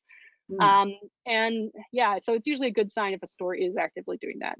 And also, these stores come and go pretty quickly, these little ones, unfortunately. So the ones that put the effort into social media and do it well, I think, are the ones that are going to be the most successful, and ultimately the ones you want to work with. So if a store, is pulling in 20 followers on the internet and posting once in a blue moon, I don't know that they necessarily would have the longevity, and nobody wants to run in a situation where like they try to sell you back the products they couldn't sell or something like that, which is something I put in my contract anyway. It's like, once you buy it, you buy it. I'm not buying back on unsold merchandise. So yeah, just a few red flags there. Those are, I don't know what else you ran into, Katie, but I'm curious, like what kind of stuff other makers are putting into their contracts. So if folks want to like weigh in on that, I would love to hear it. One thing I noticed too is like keeping your wholesale rate consistent and making sure that they stick to the retail rate. So like if like for example, if you sell something for $10 one place and then another wholesaler wants to make a greater margin, they sell it for 12, then other store is like, wait a minute. So you have to have at least we had in our contract that they have to stick to the same retail margin. Because that was something that we noticed with some stores were selling it at different rates and people were getting real pissy over that. Yeah, that makes sense. Yeah, and I think that's hard too, because it's like ultimately they want to control you can set an MSRP, a suggested retail price, but ultimately it's up to the store. But if they see that in the contract, I feel like they may seize up and you don't get that order, or they're okay with it because it's reasonable to ask that, I think. But the last thing you want is, somebody to be undercutting you in your own city, So if I'm selling a mug for $30 and somebody's selling it for 25, then the customers are going to go to the person selling it for 25. So ultimately you want to be selling things for what everybody else is selling them for. So I think that's smart. I think something that a lot of other wholesalers do is they'll get zip code exclusivity with a shop. So they will only wholesale or consign to one store per zip code. That way you don't have two stores who are competing. And some stores, I approached one store who is like right down the road from another consignment shop, and they just told me that they ask that their makers choose one or the other because they're so close in proximity. So if a maker isn't actively doing something like zip code exclusivity, then the stores might ask it of them as well. So there's a lot of little things I've picked up there, and there's honestly there's no guides out there for how to wholesale handmade work. It's a surprisingly lack of information out there. So I'm hoping that like us talking about this to folks today, that's helpful for somebody out there as well, and that saves people some headaches and things like that. Like working with a shop that paints logos on your mugs without your knowledge or consent. Yikes. That's insane. I could not believe it when you said that. I'm like, what are you talking about? I know. Because at that point, it's like it's wholesale too. She had already bought the goods. So like, I guess you could argue it's like she bought them, she can do whatever she wants with them. But at the end of the day, her good is copyrighted and she's not paying for white labeling rights. So it is in violation of the copyright. So she can either like buy back her work and try to like scrape the paint off, which shouldn't be too hard by the sounds of things. But that's ridiculous. And it's not even something you'd think to put in a contract because it's so ridiculous. But things like that happen. So use contracts. It's great. All right, next, try it yourself before you hire out for anything. So small business owners wear many, many hats. It's unlikely that you're going to be competent at every part of running a business, and there's a lot that go into it. And much less that you'd enjoy every part of this. Like, who likes doing their taxes? Not me. I hate it. But it's really difficult to hire somebody to do things like product photography or business taxes or optimize your website's SEO, design a logo or packaging. Like, if you don't understand the basics of it, you don't know how to hire for it. So research it, attempt it, maybe fail at it, and then hire out for what you need help with if you're going to do that. You're going to waste a ton of money if you go and hire like a social media guru or something to help you out if you don't know the first thing about Instagram or TikTok or whatever you're trying to go for. You're going to be out a bunch of money, and you're going to lose the opportunity to learn from somebody who's an expert in that area. So try it yourself so you know what to hire for first. Yeah. Next, don't expect perfection. This one's kind of goes into two different areas here, but one thing that was really hard for me was learning to accept when something is good enough. I try really hard to post a new photo on Instagram every single day, and there's some days where I end up posting nothing because I didn't get the shot perfect, and I overthink, what it looks like at the end of the day. But the times where I suck it up and post an average photo or something I thought would be average anyway, even though it was average just to get something out there, sometimes those perform really well, like way better than I expect them to. And since like you're the face of your brand, usually when you're a small business owner, you want to reflect good on yourself by what you're putting out there. You want it to be perfect. And sometimes you might overthink things if you're like me, and you might nitpick it to death. And then you run into this thing that's called paralysis by analysis, where you do nothing because you want to make sure you get it perfect. So don't expect that. Be willing to, put stuff out there that you don't think is absolutely perfect. Don't put out bad work or anything at the end of the day. Do your best work, but, don't worry so much that you don't act. So that was something that was really hard for me to learn early on. But sometimes it's bigger than like just accepting a subpar Instagram photo. I've been asked quite a few times how I'm able to have a full-time job, raise a young child, and have this small business. And my answer is usually that like I just feel completely mediocre at all those things at all the time. I'm not the best mom.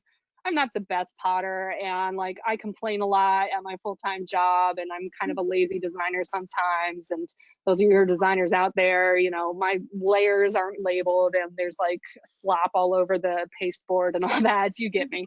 I can be a lazy designer too. So, but when you're juggling a lot of balls, you have to keep them all up in the air. But like sometimes you're going to drop a ball, and you just have to remember if the ball is rubber or if it's glass. If you're going to drop it and it's glass, then it's going to break, and that's a problem. And those are the things in your life that you want to protect. Like for me, taking care of my family is a glass ball that I'm never going to drop. Pottery is probably the rubber ball in my life that gets dropped the most, because it's what I do on the side. It doesn't pay my bills right now. So, my full-time job, my kid, those are the glass balls. And I'm keeping them all in the air the best I can. But every now and again, I'm going to drop that rubber ball, or all the other balls that I'm keeping up in the air too, like being a good daughter and all that. I got to make sure I'm keeping track of what's rubber and what's glass. So, you're not going to be perfect. You're going to drop a ball every now and again, but just know that some of them bounce. So don't worry too much there. Number 6, have thick skin and seek out feedback. When I said earlier, don't do a craft show if you're a huge introvert. Maybe do one or two, even if you have to suffer through it. I honestly feel like there's no better way to figure out how people are going to respond to your products, your pricing, your branding, your packaging, all of that, if you don't get it in front of an impartial audience and watch strangers respond to it. You don't really get that by selling online. Like customer reviews, you're going to get the polarized stuff there of like, he hated it because it came late, or she loved it because she just loved it and she knew she was going to love it going into it. You're not going to get that in between stuff for the people who clicked away from your website. You're not going to find out why they did that. But you can kind of get glimmers of that when you're at a craft show in front of people. So even if it's really stressful and painful for you to do 1 or 2 times, maybe try it. Because it's really important to know how people are going to respond to your product, because you're going to fall in love with it because you made it. It's your baby, but you want to see who thinks your baby's ugly. So yeah, if you don't open yourself up to that feedback, you're going to miss out on some things that could end up being really helpful, that your family and friends won't tell you, that people online won't tell you. So seek out that feedback, and then, respond to it if you choose to, and don't take everything to heart. Not everything people are going to say is going to be useful. I remember at my first craft show, real quick, the experience of being at a craft show is kind of weird because it can get a little loud. You're on one side of the table, the customer's on the other side, and they're facing you, but they kind of get this idea in their mind that you can't hear them, but their voice is projecting directly at you. So you hear everything they say, but because it's loud and they think that they're talking to the person next to them, that you don't hear it. I remember at my first craft show, a lady and her daughter were walking by, and they see, like, at that point I was making mostly Ohio mugs. A lady comes by and is like looking at them, and she whispers to her daughter, she goes, "Oh, an Ohio mug, how original." And it stuck with me. Like, she didn't think I could hear her, but she was projecting directly at me. So I'm like, okay, I get it. That's, sure, it's not original. I don't care. People love it. I love it. It's Ohio. It's great. Whatever. You're not going to make something that everybody loves at the end of the day, and that's fine. She's not my buyer. So have thick skin too. Take that feedback, but don't take it to heart. I didn't stop making Ohio mugs at that point, and they're my best seller now, so that Karen can get out. All right, next. I have a question about the feedback. Yeah. So, like, when do you think it's time to like pivot pivot your business? At like one point do you start taking the feedback and you're like, okay, like this is the tipping point where I need to listen to my customer. I've heard this, enough times that I'm like, maybe I do need to think of that. Or, like at what point do you take that and like, try to, adjust your business, or do you adjust your business? Yeah, I mean, I guess it depends on your goals at the end of the day. I think pricing is the one people get the most feedback on, and that's the hardest to respond to because you know what goes into something. And hopefully, because you're acting like a real business, you've done the math for what your materials are going to cost you and all of that. You know what goes into it, you know how much time goes into it. But if somebody is coming out and saying that a certain product of yours is priced too high, at some point you might not be selling many of those, and that feedback is going to ring true for you. So, it's always a good idea to, be able to price things affordably if you want to, and that's your thing. So maybe it's that you find a way to tweak your process to make the time element go quicker. You don't want to start using shoddy materials or something like that, but, find ways to maybe adjust your prices if you feel the need to.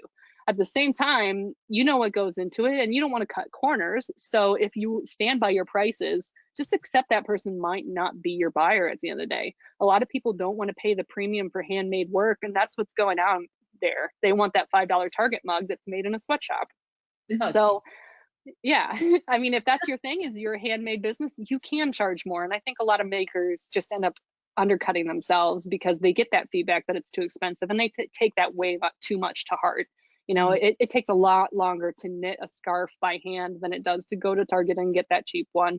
And sometimes that person just isn't your buyer, and you can, find somebody else who's willing to pay that. But it's hard when it's early on and you want to sell goods so you can, fund your hobby or your dream and make more goods.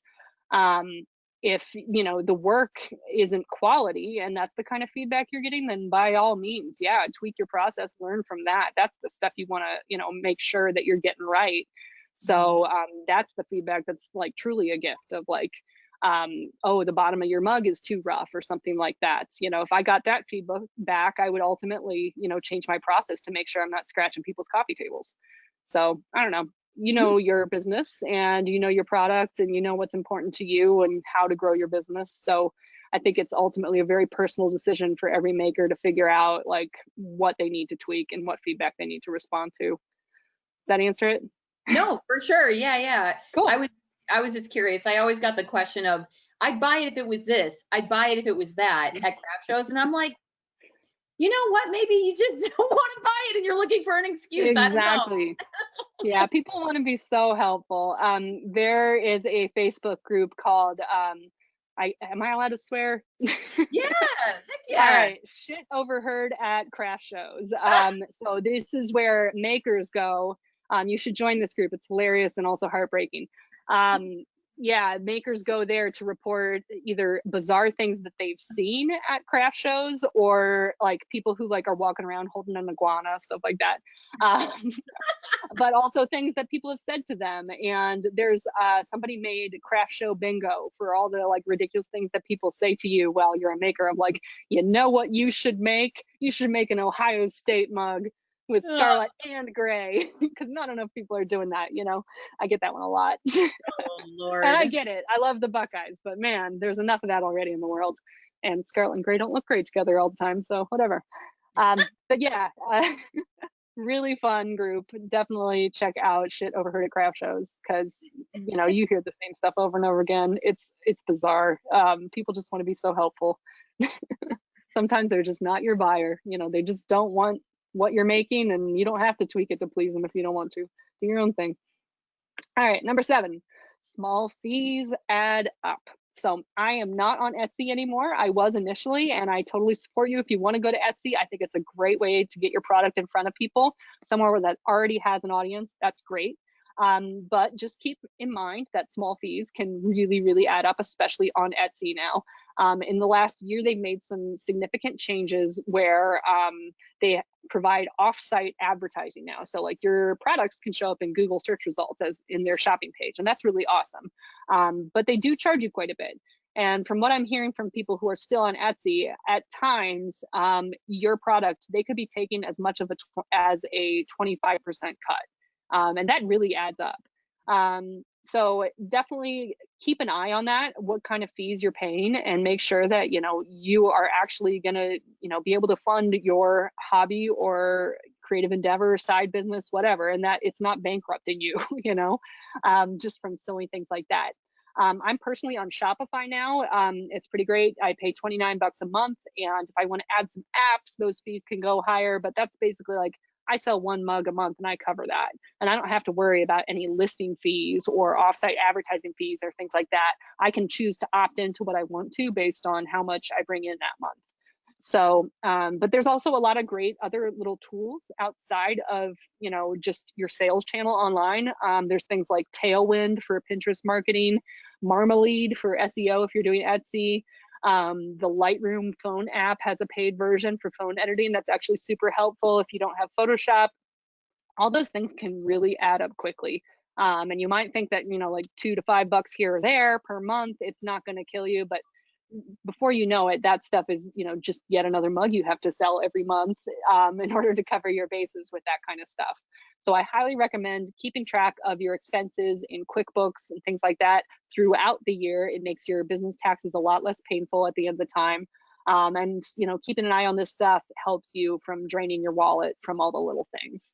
So definitely do that stuff. Next, don't limit your promotional channels. I got a lot of success early on with Instagram. I was very lucky that it just blew up one day. But it wasn't until I was in business for about a year and a half that I even bothered with any of their social media channels. I really just put all my eggs in that Instagram basket.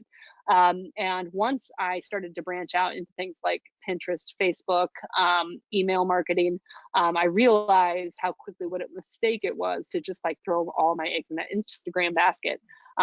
If you think about it, one day Instagram might change their algorithm and all of a sudden nobody can see what you're putting out there. And if that's where you put all of your energy and effort, then people aren't going to see what you're putting out there. So diversify how you reach people early on. And even if you don't plan on doing a ton of email marketing anytime soon, you don't want to be that annoying person blowing up everybody's inbox and making them unsubscribe. At the same time, collect those email addresses like before you think you need to, because that's really great to have. People do want to hear from you, even if it's been a while. And collect them before you think you need them, because email marketing actually has a really high return rate. So, if you don't plan on doing that, just collect it at a craft show, have a sheet out, or do a promotion where like they get in a raffle or something like that to win a piece, and collect email addresses because you might need them someday as your business scales. Don't overthink that. Just do it early on. Collect all the social media handles you can. Like, get your YouTube handle now, even if you don't plan on posting YouTube videos. That way, somebody doesn't steal it from you for whatever your brand is. You have those URLs and those accounts. You're building equity there. Even if you're not posting often, posting every once in a blue moon is better than never. I just got on Twitter and I post probably like once every other week, but it's still, every now and again I'll get sales from that. So you don't have to go all in and, post every day on every channel, but, don't limit yourself, because if you're just putting all your eggs in one basket, you're going to be missing out on, or you put yourself at risk basically. Instagram might be gone tomorrow and TikTok's the new thing. So don't overdo the Instagram like I do. What do you use for your newsletter? What do you use, MailChimp, or what do you like? So I'm actually just getting into that stuff pretty recently. I'm using a Shopify app called Seguno, but I kind of want to go the MailChimp route because I think it'll allow me to design things a little bit differently and put more effort into it. So I'm thinking about porting that over. But I basically use my website to collect email addresses and encourage people to give me their email address. And then when they're checking out, I can also collect email addresses there. And people have the option to opt in for marketing when they buy things from me. So, I've been trying to grow that pretty actively over the last year, especially as online has been becoming a little bit more important to my business due to COVID. Obviously like craft shows we were talking earlier, those aren't happening and stores aren't placing wholesale orders and things like that. So I'm going all in on the online stuff. And right now is a really good time to like put your effort into trying out some new social channels, or, trying to do email marketing a little bit better and things like that. So yeah, try out all the things. If MailChimp works for you, I would love to hear more about it. We're just getting into it ourselves, so I just was Nice. curious, like if you had one that you found is like really good or whatever. Yeah, and not so much. I'm pretty new to it, but I know a few people who are fantastic at doing email marketing, and I'm trying to learn everything I can from them. I'm happy to give you a name afterward if you need an expert there. I'm kind of in that phase I talked about earlier of like try it yourself before you hire out for it. That's I'm where finding that it's pretty, yeah, exactly. I'm finding, it's pretty successful. So if at some point I want to work with somebody to do that a little bit more thoughtfully, then I might, hire out for that. But I'm not there yet. Right now, I got to just like find a way to keep things in stock online. So I'm focusing on that and, collecting those email addresses for later so I can, reach out to my people a little bit easier. All right, so you had a question earlier about photography, and that is our next tip. Take really good photos. Um, so the honest to God truth is that there's a ton of terrible handmade businesses out there that sell total crap, and everyone knows this. There was like even a blog for a while called Regretsy, where people would share. Yeah, I miss Regretsy so much. I don't think it's around anymore, but I think you can still find it. But it's basically where people would highlight all the worst stuff they see on Etsy, really embarrassing, weird stuff, or things that people bought and then regretted it. They'd share that. So it's extremely important that you present your products and your brand as professionally as possible. So people know that, they're not buying something that they're going to regret buying later because, you're just some guy in Ohio, people don't know if you're legit or not. But presenting yourself professionally, people might think that you're a power seller and that, it's safe to buy from you. Mhm. Especially if you're not on Etsy too. You don't want to look like some random shady website. And sometimes people don't even know that my business is like just me. Some people are like, you guys are awesome. I'm like, no, it's literally just me in my basement. But that's because I actively try to present myself as a company that's professional. And that can be a little messy sometimes because people think, I can keep things in stock better than I can, but it's important, if you want to look legit to people to make them want to buy from you on the internet when there's tons of crap on the internet. You don't know if you're different from that guy who makes, the crappiest mugs that are lumpy and scratch your coffee table. People need to know that you're legit. So the best way to do that is take good photos. You don't have to go out and buy an amazing fancy pants camera if you don't want to. I used my iPhone for a very long time because I didn't have a camera I loved. Lucky for me, like I went to journalism school, so I've taken quite a few photography courses and I can understand manual photography. I just needed the equipment that I wanted to do it better with. But, obviously having a digital SLR camera is very helpful, and understanding lighting and having basic lighting equipment around to allow you to control that, very helpful. But at the end of the day, using portrait mode on the iPhone is amazing. It's 2020. You can take great photos with your camera on your phone. If you need to. But anyway, photography services tend to be one of the most expensive things that you can hire out for as a small business. It gets really pricey. So this is one of those things where, if you can learn to do it well yourself in-house, you're going to save a lot of money. And it takes a lot of practice and a lot of learning there. But I think that's honestly one of the best returns you're going to get for your work. I try to do my business as like about 50-50, doing marketing work and actually doing pottery work. And the majority of that marketing work that I do, the time I spend on that stuff is getting the photography right. And the budget for anything related to like not my supplies, the marketing budget that I have, a lot of that is getting the photography equipment right early on, making sure I have lighting, props, backdrops, things like that, to be able to position my products as, a quality product people are willing to buy, and position my business as something that's legit that people feel safe buying from. So never stop learning and improving with the photography thing. My photos were so bad early on. Please don't scroll to the bottom of my Instagram feed. Oh my God, I need to archive them, take them down. But we all grow and learn from our mistakes, and buying new products that help, or like new backdrops and new lights and things like that, that really makes an impact. and it will really help your business and pay off more than anything. I mean, I take a lot of photos. It's not just like my product photos. I put them on my website. I set them and forget them. I'm taking new photos every day for Instagram. I'm using those on Pinterest for Pinterest marketing. So I'm probably photographed the same mug at least 40 times every time I make a new product. And just keep taking good photos and differentiating it, learning from it, figuring out how to style them. That was honestly the hardest thing for me, like, because I came into this with understanding of lighting and doing the manual photography, and being able to control depth of field with the lens and things like that. The hardest part for me was figuring out how to make things look pretty and well composed with the shots, and figuring out what props work well alongside a mug and things like that. So yeah, just keep experimenting, take good photos. And finally,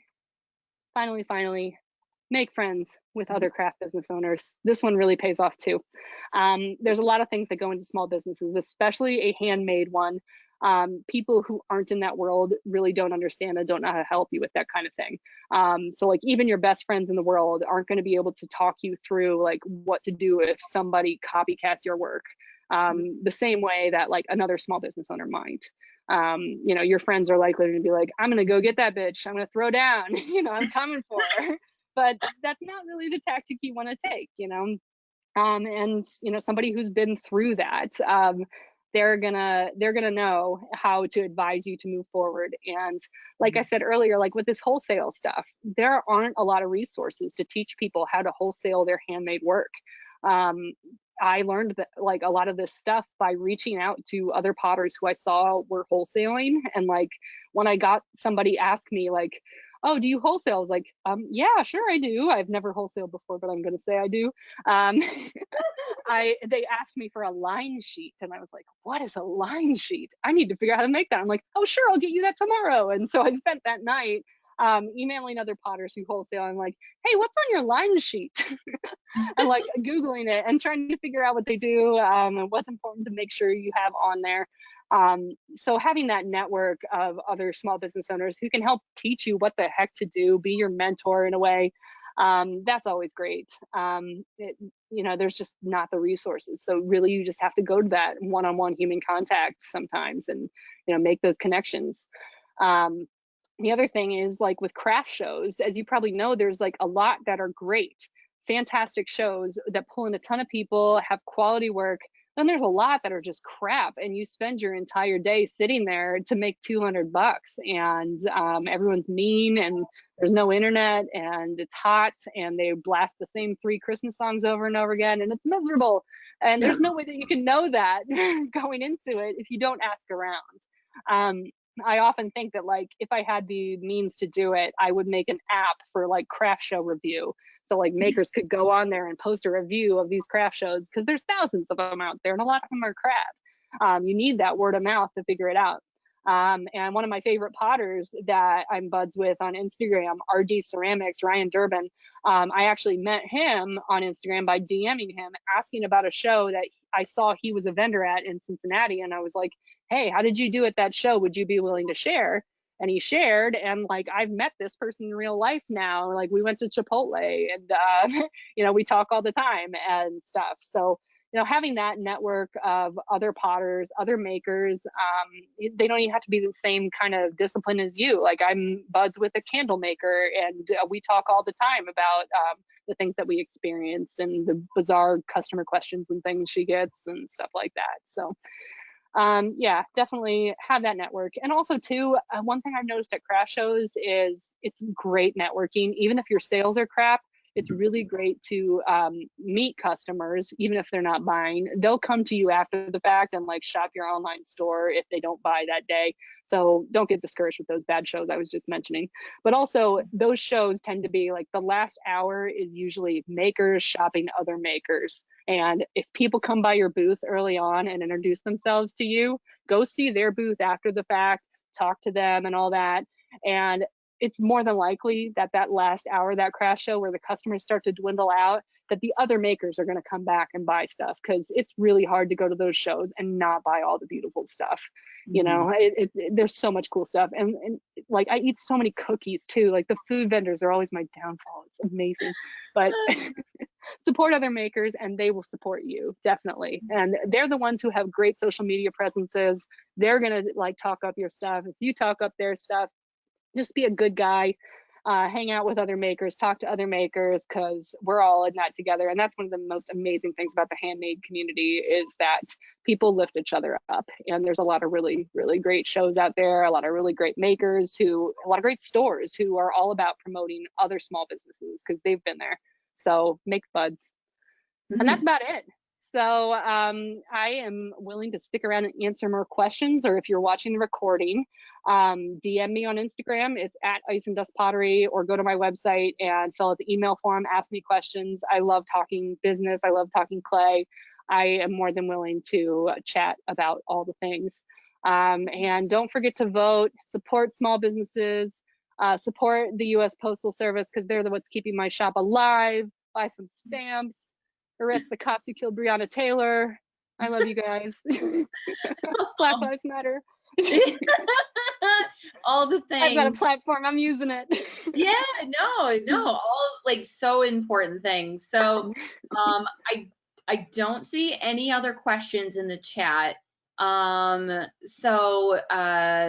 Yeah, I mean, let's see, I'm trying to think if I have any other Oh, questions. we're over on time. I did that. Whoa. Yeah, no, it's okay. Honestly, it's all good stuff. And I was asking a lot of questions. So thank you. I Thanks for appreciate it. rolling It was with fun. I was like, this was way more fun, like have you be in conversation with Katie. That was great. No, for sure. And I hope we can keep in touch. Yeah, no, for sure. Yeah, I'm like blown away at like, you know, the quality of your work and like the detail. I was looking at your Instagram, I'm like, man, she posts a lot. Like, and it's so hard to keep up with that content. I guess, like, I'm curious, do you use some kind of scheduler for your Instagram? Just because that is like a lot of work. Yeah, I try to, but I fail. I keep having this goal of like someday having it together to the point where like I could plan out a week's worth of content for the following week. But because I have so much going on in my life, that it's often like I wake up and I'm like, okay, I want to post a photo before I start my other job at 9 a.m. so they know I'm not, you know, double dipping and doing both at once. So I usually like post a photo at 8:58 a.m. that I took at 8:50 a.m. that day. So that's how together I have it. But someday I would love to use something like that and have it all scheduled and planned out and make sure my feed is beautiful and like not posting too much of the same thing.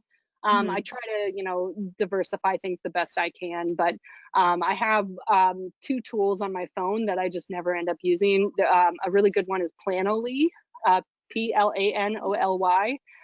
You can schedule stuff that way with that and kind of curate your feed beforehand and like store your hashtags that you use again and again there. There's another one that's Plan, Plann. I think their website is like planthat.com or something like that. That one's pretty good too. They each have their benefit. I like the user interface on Planoly a little bit better, and it's seems to be a little bit sturdier, but there's a million of these things out there that just, you know, random app developers make. So I definitely try that one. I do schedule Pinterest about a month out because that one's actually been pretty big for my web marketing, and I highly recommend doing Pinterest marketing to any Etsy sellers out there. Look into Tailwind. You can schedule things basically all the time. It's a paid service if you want to use what they have, which is called tribes. You basically like will join a community of people who kind of post the same kind of thing, and they will repost your content if you repost theirs, basically. So you pay to be in a certain number of tribes. You can send your pins to that tribe, and then it encourages other people to band together and kind of share each other's content on Pinterest and grow that following there. So big one there. Definitely check out Tailwind. It's very clunky user interface. If you're a graphic designer, you're going to tear your hair out, but it's a really powerful tool. It's the only game in town for that, so it's really worth it, even if the interface is yikes. Okay. Yeah. Awesome. Yeah, I mean, I've used Skedugram. I don't know if you ever heard of that one, or Hmm. I think it's called like No, I'll have to check it out. Schedule. It's SKED. And I mean, I don't have the following you do, 100. Like I only have like 1,000 and change followers, but That's amazing though. That first 1,000 is hard to get. yeah, I mean, I'm just like trying here, but like I'm just so bad at that. Like I forget half the time. And frankly, like we've been so busy, I haven't posted this last month because I've just been so busy with other things. I Yeah. have to schedule it, otherwise I will literally forget. Oh no. So bad. So, but yeah, I just was curious if if you do that. You're obviously like way better at that stuff, like way more disciplined than me. I wouldn't call it discipline. I mean, I'm really like, I have a 10-minute window where I'm doing that work every day usually, and I got to be better about it. But posting once a month is better than not at all. But it does really help like to grow to post consistently. So if Yeah. that's something that's bothering you, putting in that effort, it will pay off. I can tell you that. Posting once a day at least really helps you grow. But if you've got other stuff that's more important, then do that. Don't feel bad about that.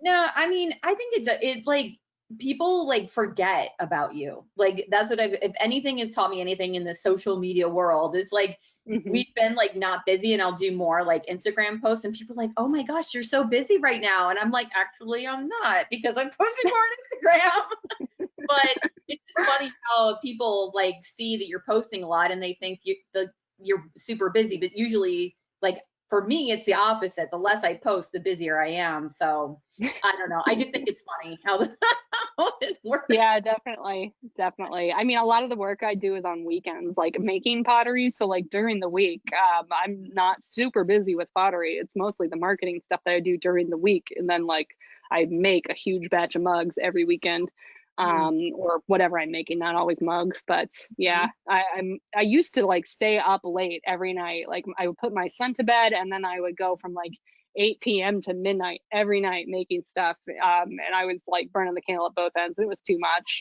So Oh, man. yeah. So now I'm kind of like balancing it. So like the marketing during the week and the making during the weekend. And during like, if I ever take like a week off from my full-time job, I almost always take a claycation where I just stay at home and make a bunch of stuff in clay because that's my favorite thing to do. So claycations, that's when I make a lot of my work. Got one coming up. Oh, Yeah. do you ever do sabbaticals or anything like that? Like go somewhere and like learn from another person of, new techniques or anything like that? That would be so fun. I would love to do that. I mean, I've done some classes. I took a porcelain throwing class recently, which was really cool. Mhm. Potters call porcelain like the devil's toothpaste because it's like super gushy, super. It's like throwing with cream cheese. Yeah, It's really pliable. And if you've ever done it, some people hate I it, some tried people it love it. once. It was a disaster. Yeah, it's crazy. When I talk about clay with muscle memory, man, it's like it really remembers everything. It's so hard to get like finger ridges out of it. It's amazing. It just remembers everything, and you really can't mess with it. It does what it wants. I respect that. It's like a Canadian goose, They Yeah. just do what they want. Awesome. Well, thank you so much. I know we're 15 minutes over time, but thank you again so much for being so open and telling us everything about your business and showing us Yeah. how to make like all kinds of fun stuff. I'm super excited to try it again. But I probably will just end up buying more of your mugs. Oh, I love Um, it. Thank you so much. Yeah, I mean, I hope, and again, if anybody has questions, follow me on Instagram and I will talk to you about all the things. I'm more than happy to do it and really enjoyed talking with you guys. And thank you so much, Katie, for moderating and asking me all these great questions. And thank you so much to Making Midwest for having me. It was a yeah, blast. And thanks for giving me this extra 16 minutes of your life. yeah, no problem. Well, thank you again, and hopefully we'll connect soon. Thanks so much. All Take care, right, y'all. bye. Bye.